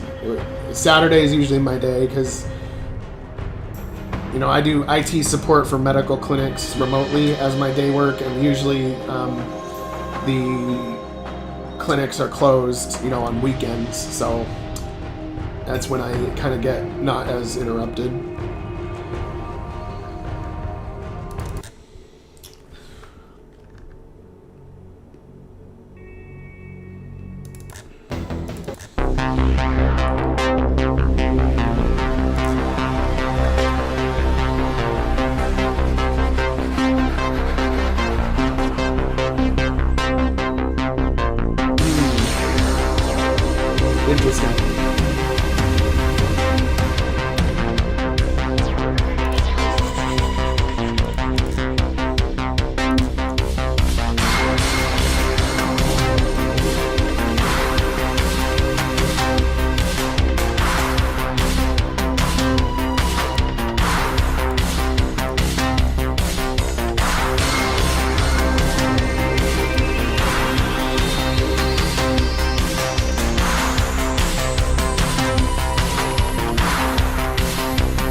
The meme lord.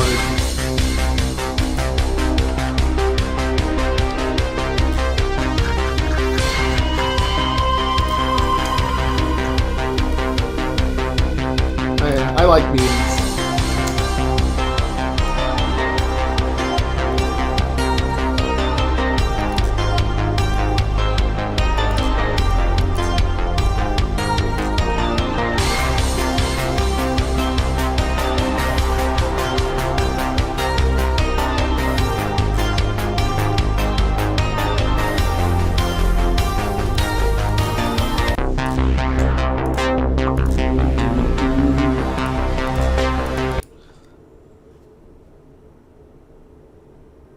I have not done TikTok yet.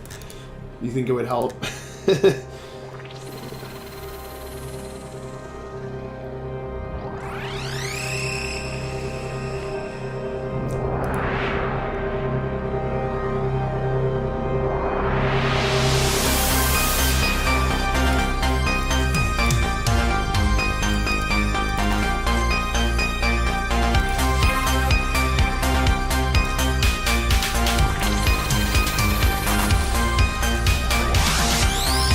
Well, perhaps I'll give it a try sometime soon.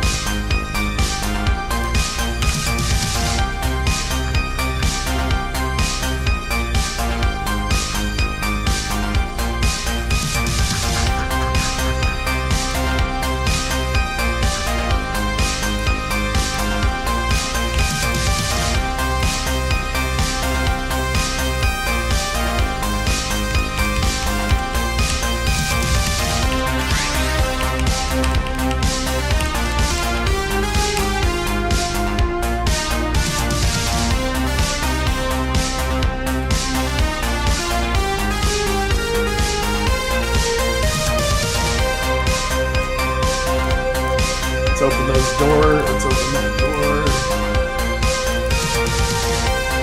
Door file.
Let's see what this looks like in game.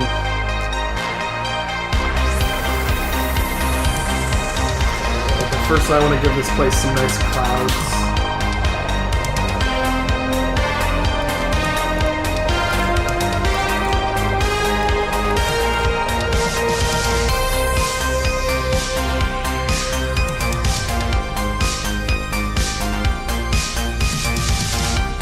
Yeah, those tunnels.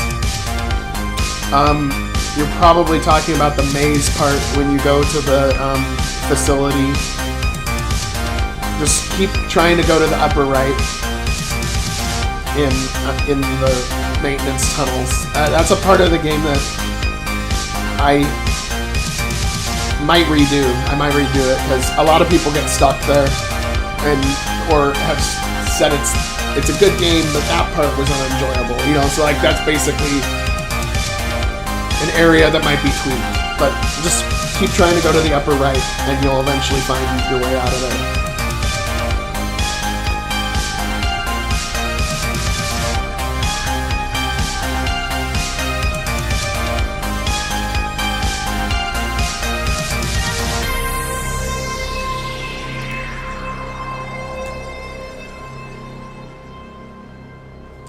Yeah.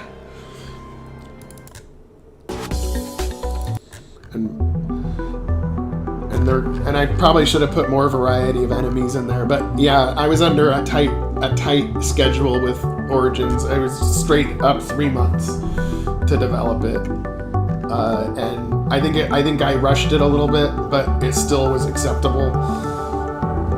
I'm taking a little more time with Rebellion, and I think it'll bring it up a little bit to a higher level. Right now in Rebellion, I'm focusing mostly on the plot, getting the plot points done, and then going back through again, adding in like lore and fixing gameplay stuff, side stuff to do, you know.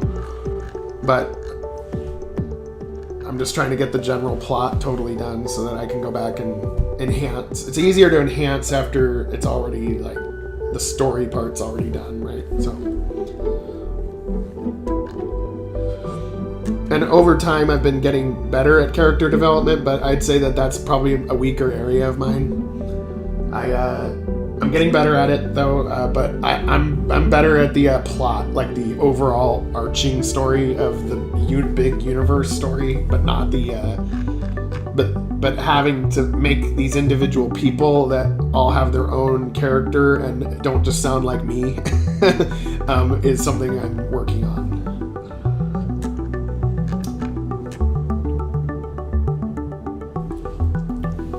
Yeah, thank you. I just want to make a cool game because I never played a JRPG when I was younger that was like a straight sci-fi. I mean, there's like Star Ocean, for example, but like, and I love Star Ocean too. The other ones were a little mediocre in my opinion, but the second one was really good. But at the same time, any sci-fi JRPG, you're not literally going to other planets very much. It's usually the standard storyline of you're from a futuristic society, but you crash land on like a medieval planet or whatever, rather than like a Star Trek type scenario where you can go to all these crazy planets and shit. So that's kind of what I'm trying to do, because I didn't encounter a game like that, so I'm trying to fill a gap that I see as hasn't been filled yet. So it's probably kind of niche, but that's okay.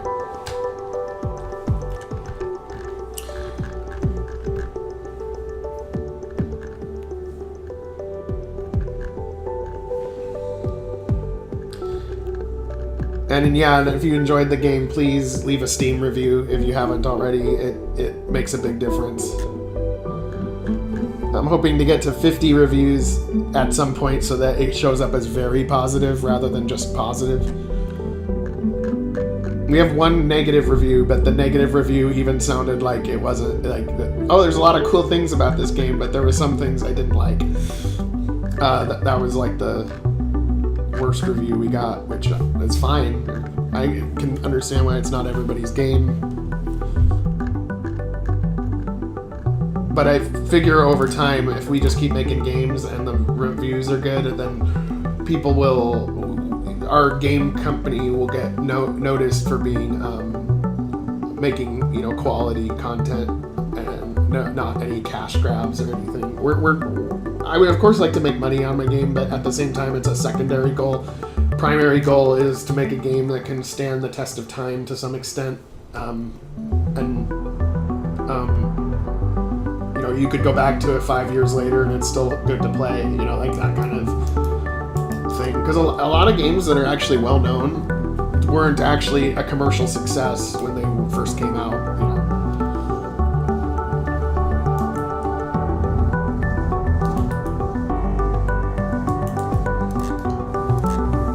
Yeah, well, that review is right here. It says, this is a very interesting game with cool premise and interesting plot lines and combat in it. The game is fairly simple in many ways, which lends to being easy to get into. Everything is fairly self-explanatory if you've played RPGs a lot. Learning this game won't be that hard. If you haven't played many RPGs, this game might take a bit to get used to due to a lack of tutorial. A big annoyance with the game is the number of very simple bugs in the game, and it leaves me wondering how they made it past playtesting at all. We're talking about items and skills that are supposed to restore 50%. They only restore just 50. It's not a big deal, but it's an irritation that can make some skills overpowered and other skills. Yeah, and the criticism is valid of this stuff. Like, so sometimes I don't notice a bug, and no, I don't have a shit ton of people who can play test it and find every bug. We found a lot of bugs, but but hey, my response was like, okay, yeah, I can fix that. Thank you. And nobody notified me until now, so all good. Being a solo dev, there's things you miss. When you make a game, you're like in your own box. So it's sometimes something that you will never run into because you know how to play your own game. Someone else runs into it and it's like, fuck.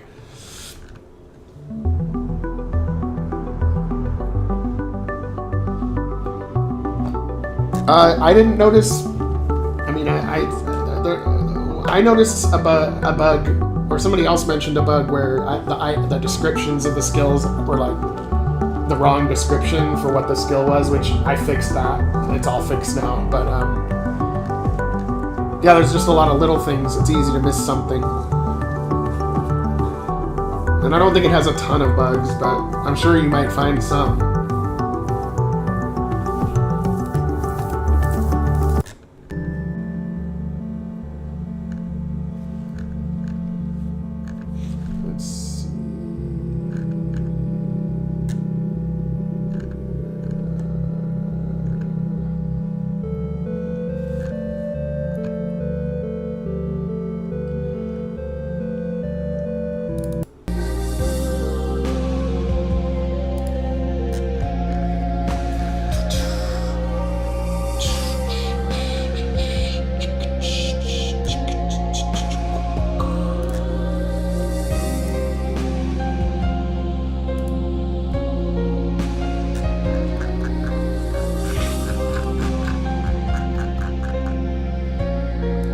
This is a fake conference that the ESA is going to be holding, and it's going to be a false flag attack where they blame you.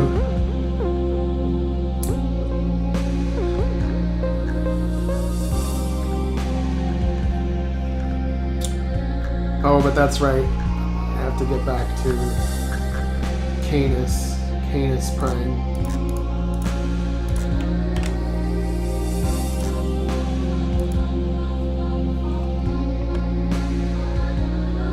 Okay, so I'll put my starting position here. I'll turn off pre-title events.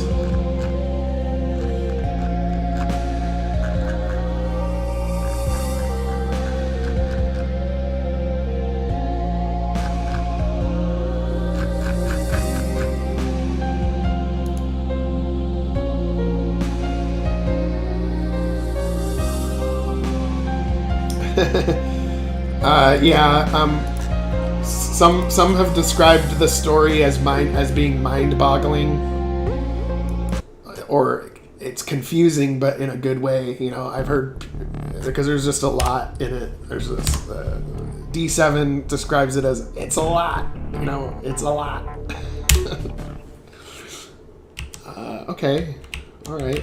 It doesn't look too bad, actually. Some nice, cute clouds. And the door looks like it fits with the building. Although it looks a little big. And of course, that only happens because I copied and pasted the door from somewhere else.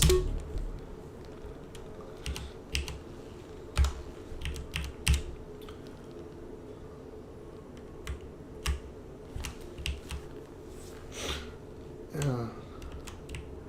This is going to take me a little while to get this capital city set. Well,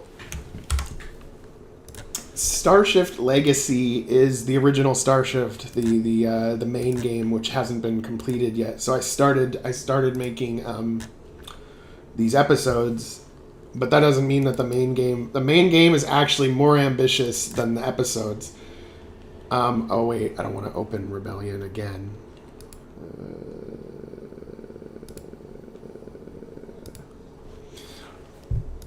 But we decided to call it Legacy because based on what you do as the player, it creates a certain legacy. You know, like at the end of the game, there will be different endings and stuff based on the decisions you made as the player. And of course, you get to pick your own species and everything. There's morality choices, but yeah, this one was developed first.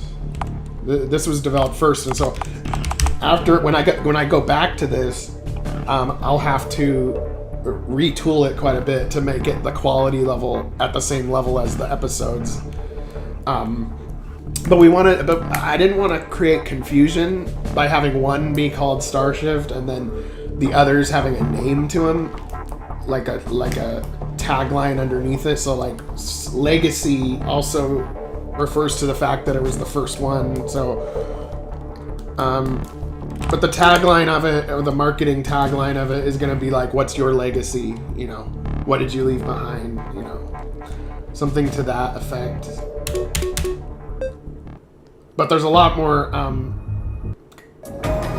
There's a lot more custom stuff in this one. Oh, it's not supposed to be bright like that, I think. But yeah, and then this one is more open world too. So like you can like literally freely roam the galaxy. I'm trying to get to a part where there's where I can fly the ship. Oh God.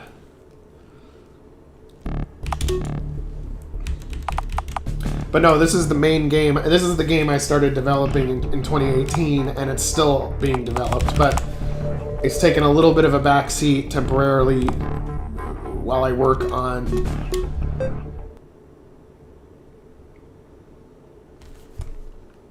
let me turn that plugin off. I think passive states. Turn that off temporarily. Yeah, a lot of plugins work great, but they have the problem of you have to start your whole game all over again in order for it to work and not crash.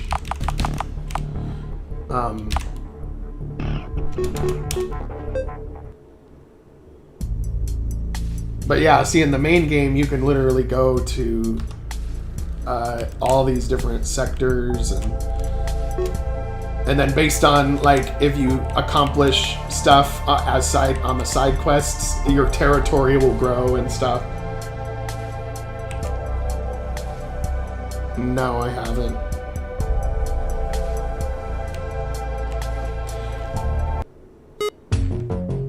But see, this is an example of a side quest in the main game. Like, this is just a side quest. It has nothing to do with the main story. And I have a lot of these peppered throughout. Little short stories.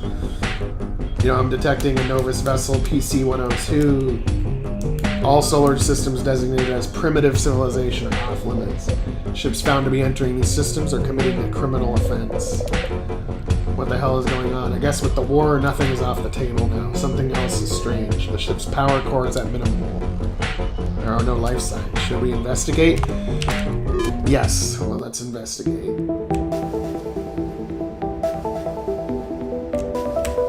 This is one of my favorite side quests that I made. It involves that the crew of this ship was stranded in orbit around this planet, and there's aliens that live down there that are mushroom people, and they're being exploited for like slave labor, and you know, and then you choose whether like to spare them or kill them, or you take control of the mushroom people and use them for slave labor. So you get to choose, you know, make decisions as the player in the main game, which you don't really get to do in the episodes. So in Origins is kind of linear. Rebellion will be kind of linear too, but in the main game you'll be able to like meander. So you'll feel like you're exploring the galaxy and stuff. And some of this is totally optional. Like you never have to actually go here. It's not part of the main story.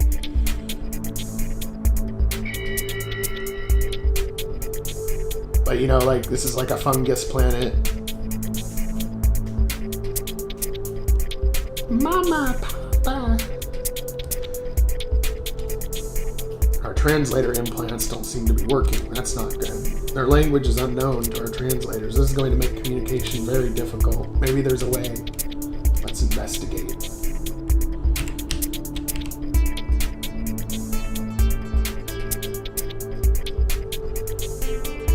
So we got these cute little mushroom people.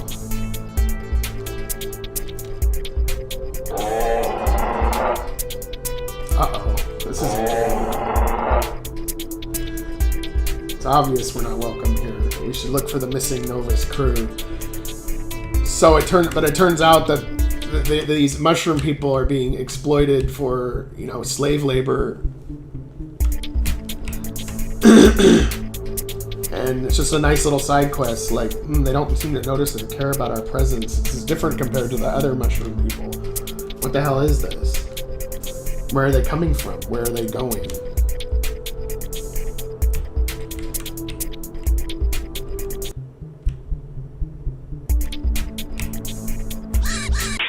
Oh, these guys.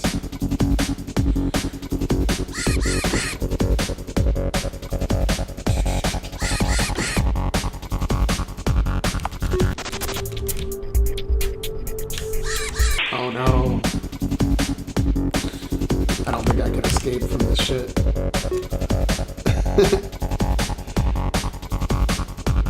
This is so zones. What do you mean? What does that mean?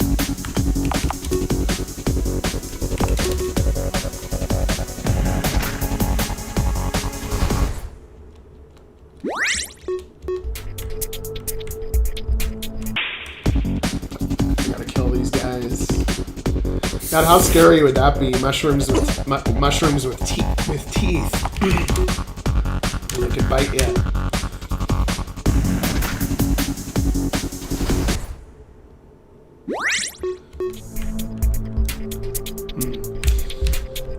Yeah, and I'm kind of the inverse of that. I don't really have any secrets. I don't think. I'm kind of like a open book.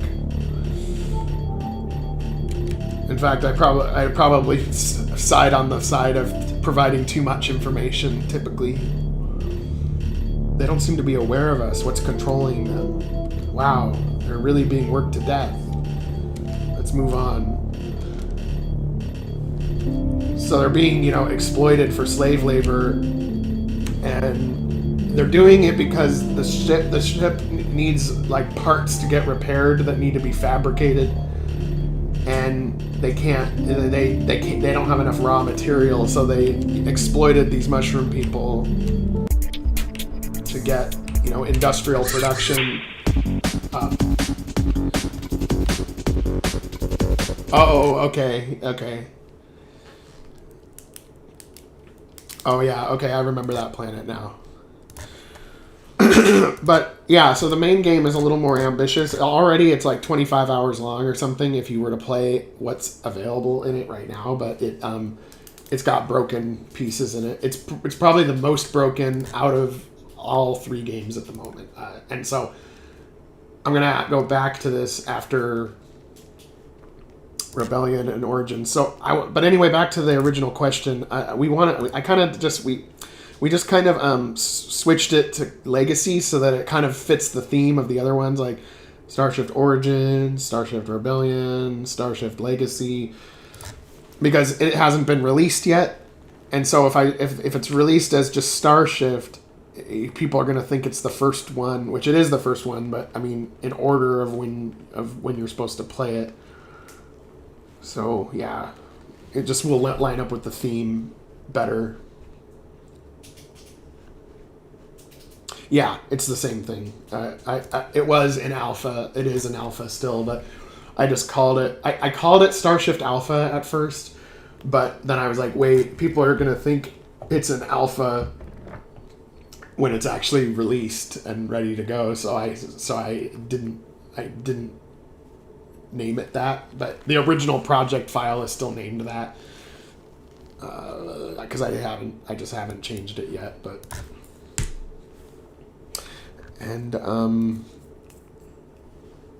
yeah, so we have a cute little trilogy basically that's going to be done within a reasonable amount of time. I think after I get Rebellion done, Legacy will probably take me another year, and then I'll start focusing on the Starshift 2.0 framework, which will be with rpgmaker Unite, and that's going to take a little while too.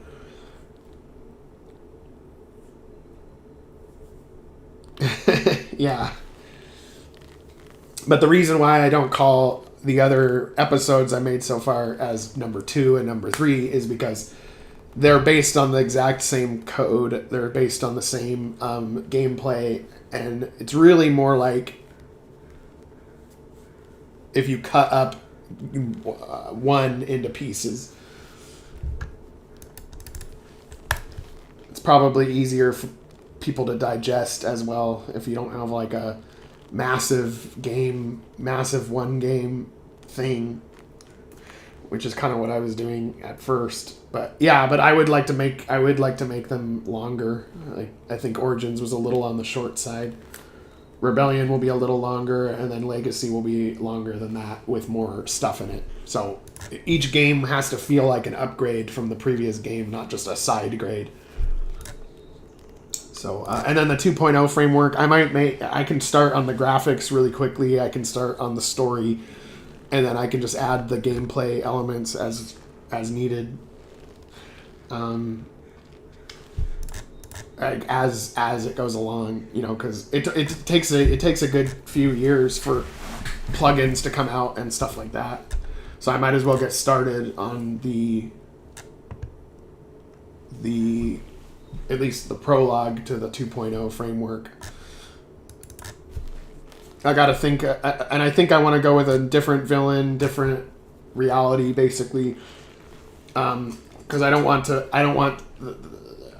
to tease the player too much where they don't get resolution to this story, because the time travel shenanigans are significant, and it's the main game where you're going to be taking these guys down or not, depending on the decisions you've made. Yeah, he was. Yeah. Sloan does though, but Sloan does later in when he's aged quite a bit. When he's when he older Sloan speaks more than younger Sloan.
I know, it's probably going to get pushed back a little bit, though. I do have my work cut out for me, for sure.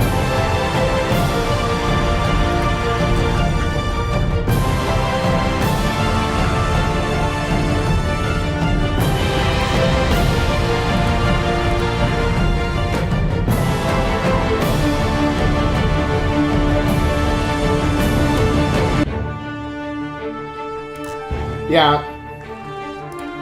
Yep. It's already been confirmed it works on the Steam Deck, but there's a little quirk. You have to manually select which version of Proton you want to use, whether that's the latest one or not, and then it works. It does like a black screen thing if you don't select which version of Proton to use manually. But that's a small issue. I don't really know. I don't have a Steam Deck to test, so I don't know how to fix it really. But that's what I've been told from other people who have a Steam Deck. So it does work. We have a Linux version of the game too, so the Linux works as well. And you know, Steam Deck is Linux, so.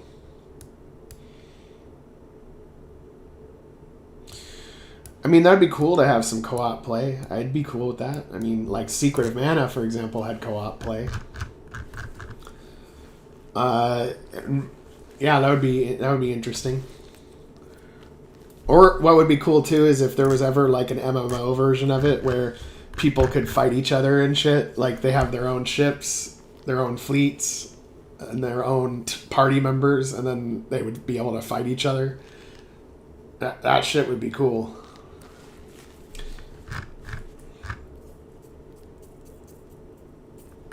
Yeah, no, I really liked the old Secret of Mana, the 2D one. 3D one wasn't very good in my opinion. I don't know, the 2D games just have like they seem to be, they feel less dated.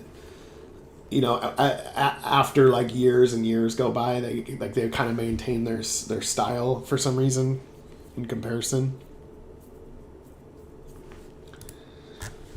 Yeah.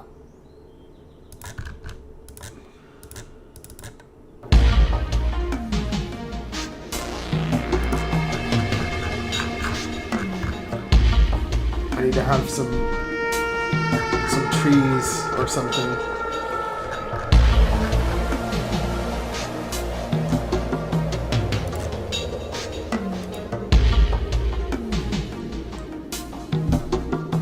And I probably should have made these buildings as layer C instead of layer B. Because I forgot about the nature, like the trees and shit. So I think that's what I'm gonna do. Might as well do it right since I'm just starting.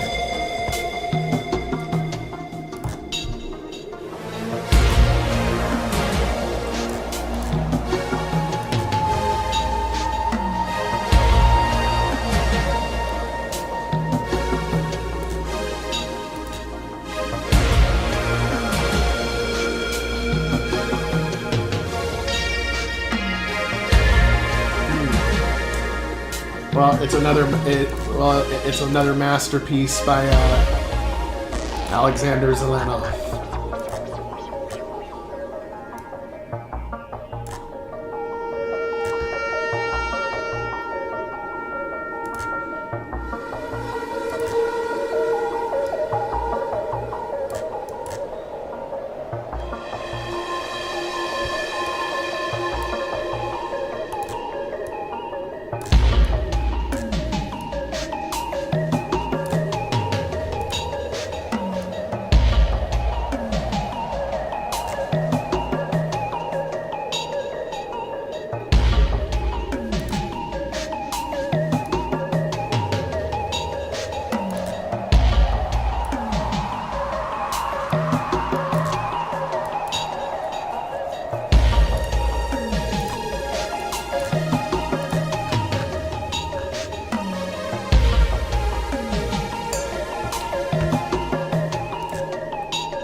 Oh, okay, well, the vampire guy, after that part, the game, the story starts to go a little more nuts.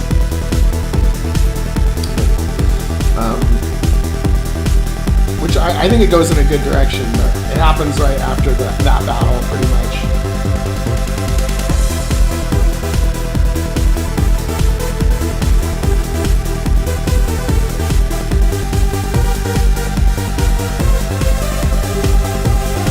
Yeah, it might be. Because everybody plays the game different, so there's some exploits that I haven't even found because I don't play the game like somebody else does. But when I do, I try to make it as balanced as possible. So it's balancing is no light task, though. That's for sure.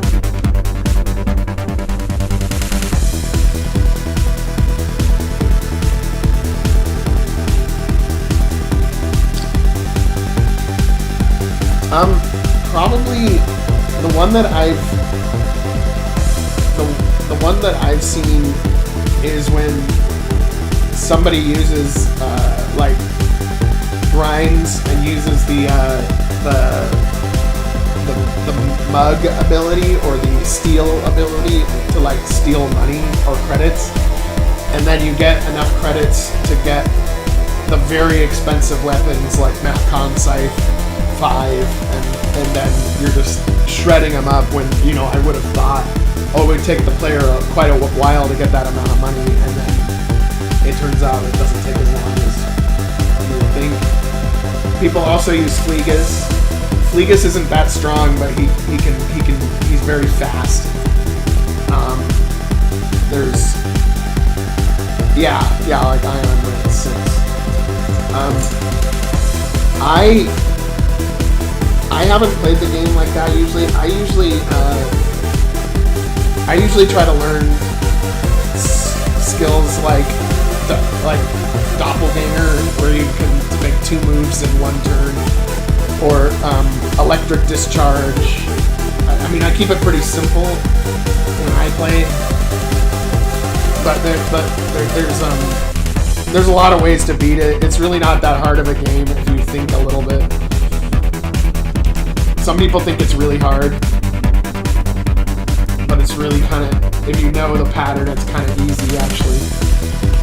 But I notice the players that get the most frustrated by the game are when like they just want to hit attack, and then like it's not working.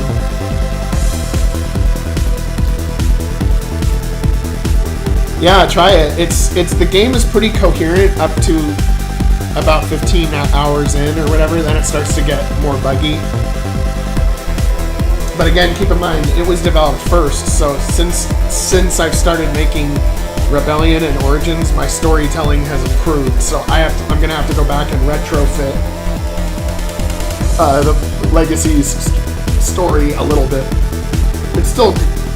I think it's still good, but you'll be able to tell that I brought it up to a little bit more of a level where it feels more important, or like you care about the world a little more. In my opinion, about, you know, feedback about my own game, because everybody has given it feedback too, and then that changes. That gives me ideas for what to change and stuff.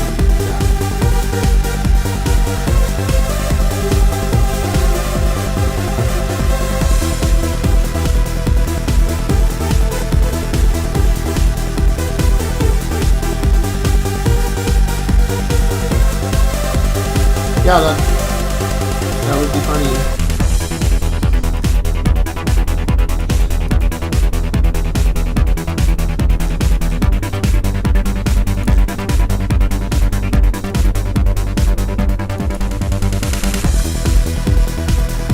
Or maybe I just fill it in the concrete.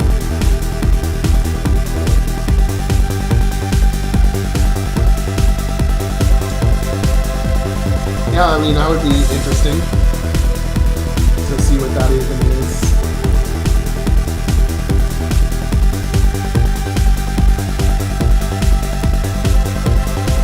gotta figure out how to handle this concrete properly.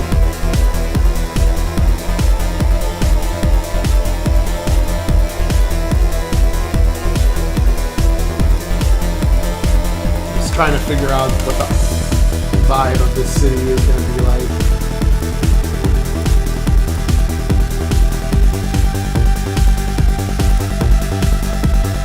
But the green on green, and the fact that the stem is on the bottom.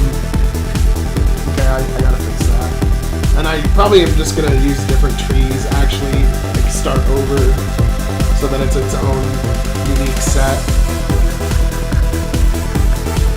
Maybe make the trees a little bigger too.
I think my game stands out, honestly, compared to a lot of the other RPG Maker games. Not blasting anybody else's work either, but I feel like I've got a nice little niche that I don't see anybody else doing, especially when it comes to sci-fi.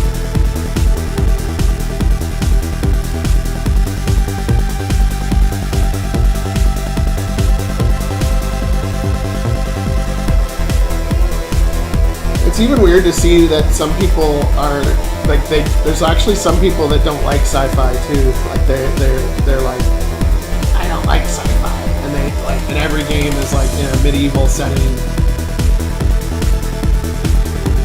Yeah, I know. I love Mass Effect. I thought that series was really good. And of course it got worse after EA bought them out. Whenever the game companies merge, it always gets worse.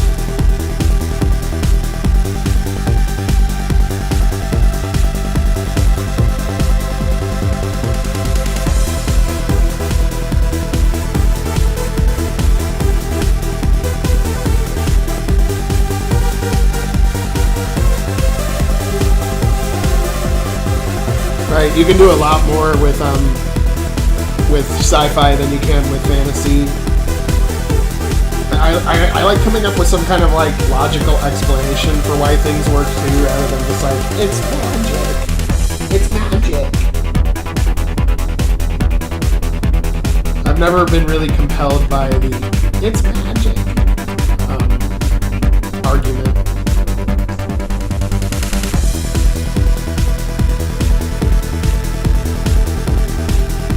But I still have like swords and shit, but I make up shit like, oh, what swords used to be obsolete until they came with a personal teleporter. That was a game changer. You know, like I'm trying to come up with excuses for why it would actually make sense. Even though it really doesn't if you think about it, but it's still, like, I try. Yeah, crystal this, crystal that.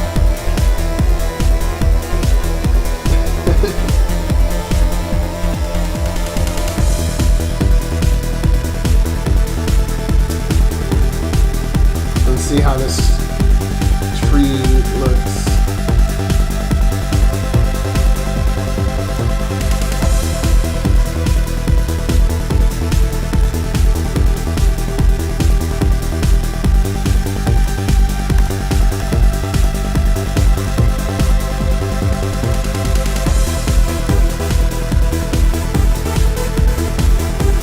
Looks a little off.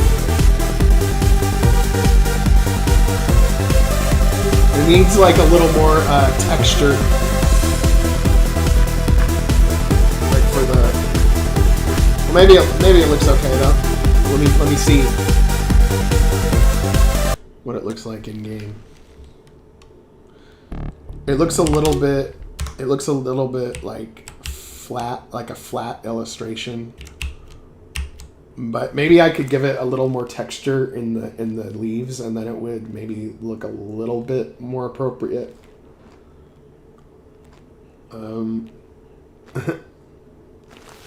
Yeah, that would be funny.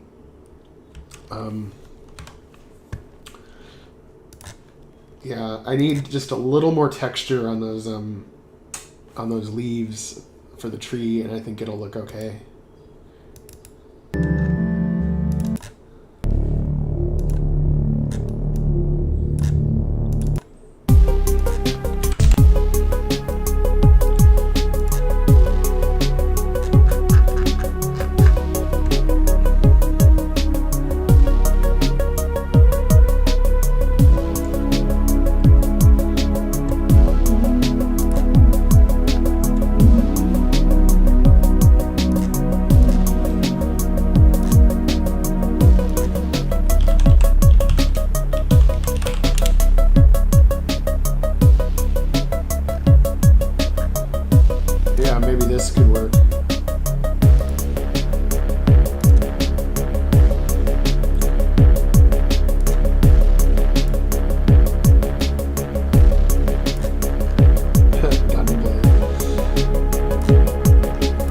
Gotta come up with like more items and more item variety and stuff, but I've mostly just been fixated on making the story interesting. But for Rebellion and for the main game, there's gonna be some significant stuff before release, gameplay-wise.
Actually looks like a nice tree, but of course I want to make it a little darker. But that looks better than I expected it to.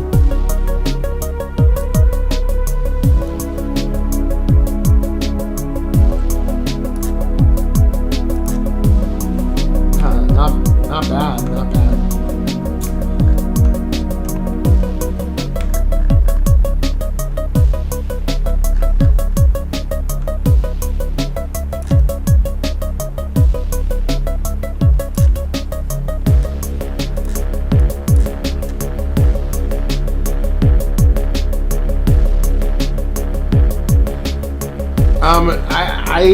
Right now it's the same set of skills, but I'm planning on adding more, so each game will have more than the previous game.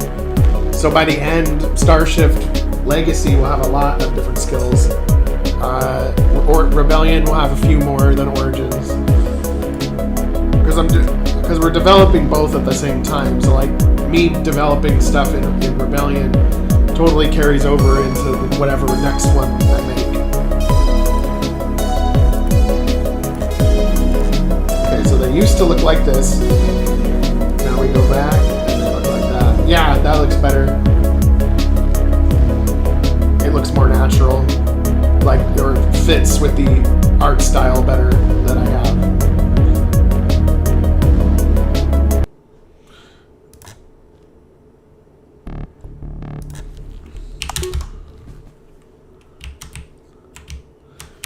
Yeah, I think that those are appropriate, but I do think that they should probably be in soil rather than grass.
There's a shop before you go into the temple, the cult temple. You know, before you go into that part of the game, there is a shop, but there isn't a shop right before the final boss, though.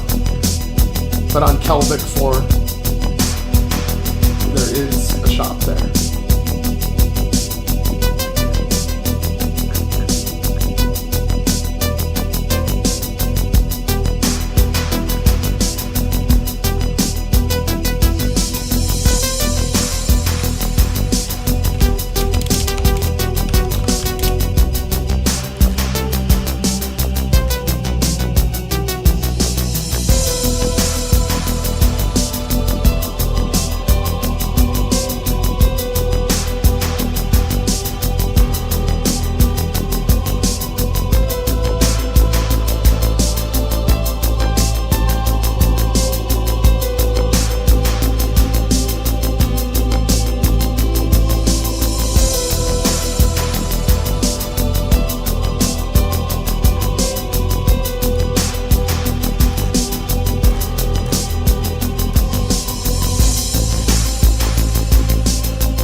One sec, I'm getting a phone call.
It's always nice when people call it good news.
None of the music composers have showed up in my streams yet. I do leave comments on Alexander Zelenov's posts though, where I'm like, "Hey, dude, I used this track. I used your track in this part of my game."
on the grass rather than right next to the road.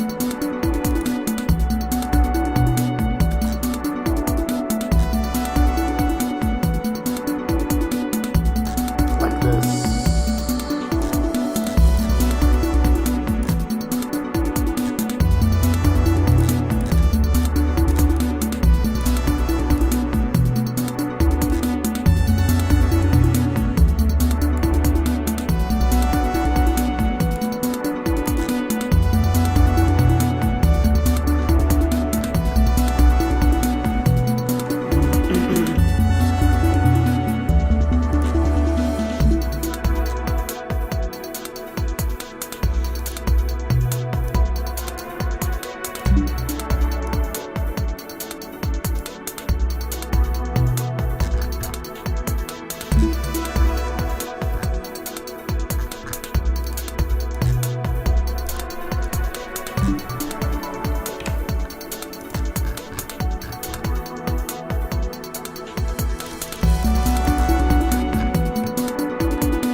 That's okay. It's good to have some company on these streams sometimes.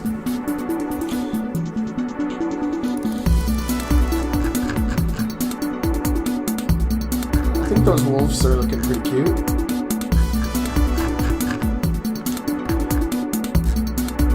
Wolf statues.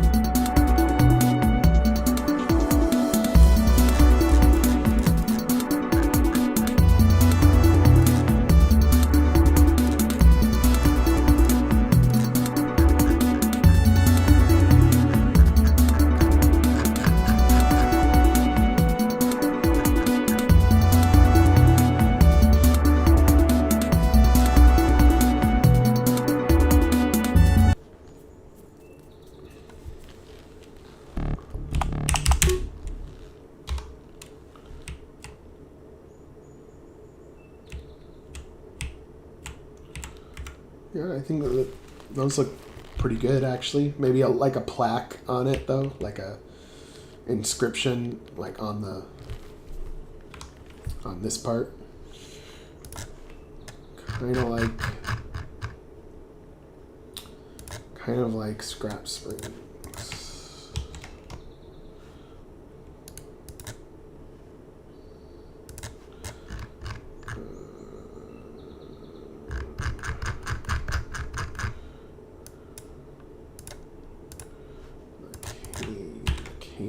Capital.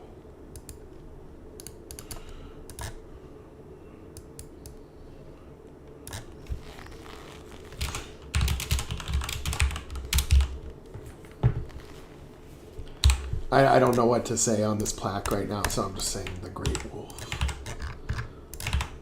And then let's see if it looks okay.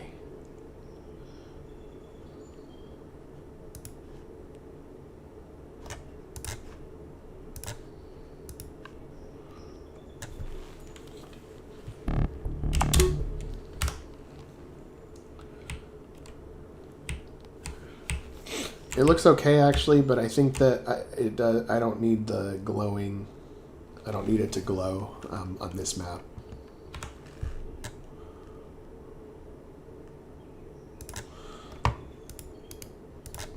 Although maybe giving the wolf a little bit of glow would be good.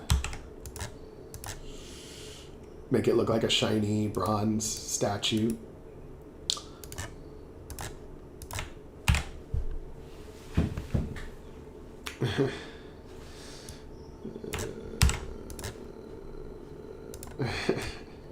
Yeah.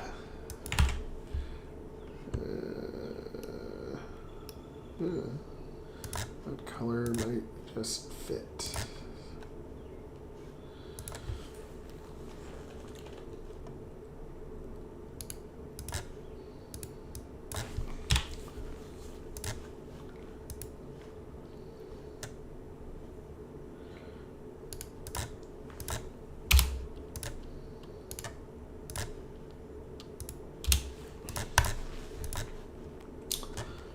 See what it looks like. If the statue looks weird or it looks fancy. Let's see.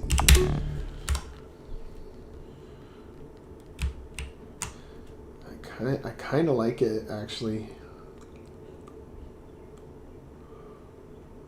I do actually like it. Looks like the sun is like shining on it. I do. I think I like it better with rather than without.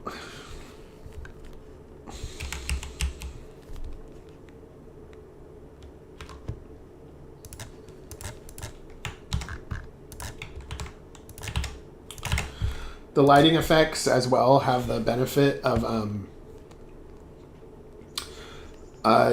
like if I have art styles that are a little different from each other, it masks that quite a bit. So that's where the lighting effects, like it looks good, of course, but that's where they've really come in handy, is when I have a little bit clashing art styles because of the different ways I get the pieces in the art. But yeah, I like that.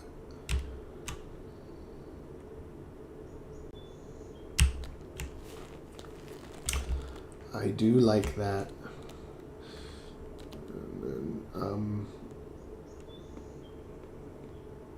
The buildings. You know what I got to do with these buildings? I think I've got to make like a square base to them, and then these are like little towers on top of it, and it'll make the buildings look more realistically sized. Because a lot of times people make the buildings in RPGs too small, so it's like, well, there's no way that, like where they might make it like a little doghouse sized building, like in the town part, and then when you get inside, it's all huge for some reason.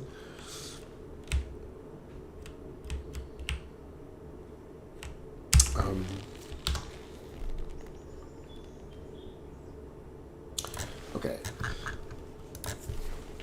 I think I am good to go for today. I might work on this a little offline, but I need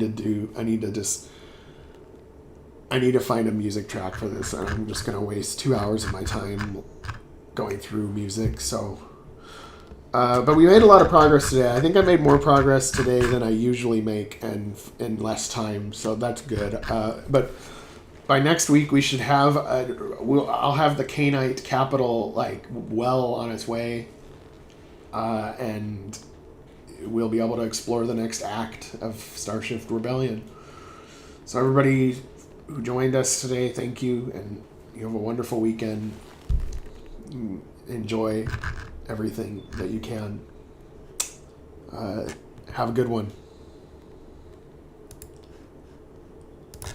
Awesome. Yeah, and when you do, if you enjoyed it, please leave a Steam review. I would greatly appreciate that. Thank you.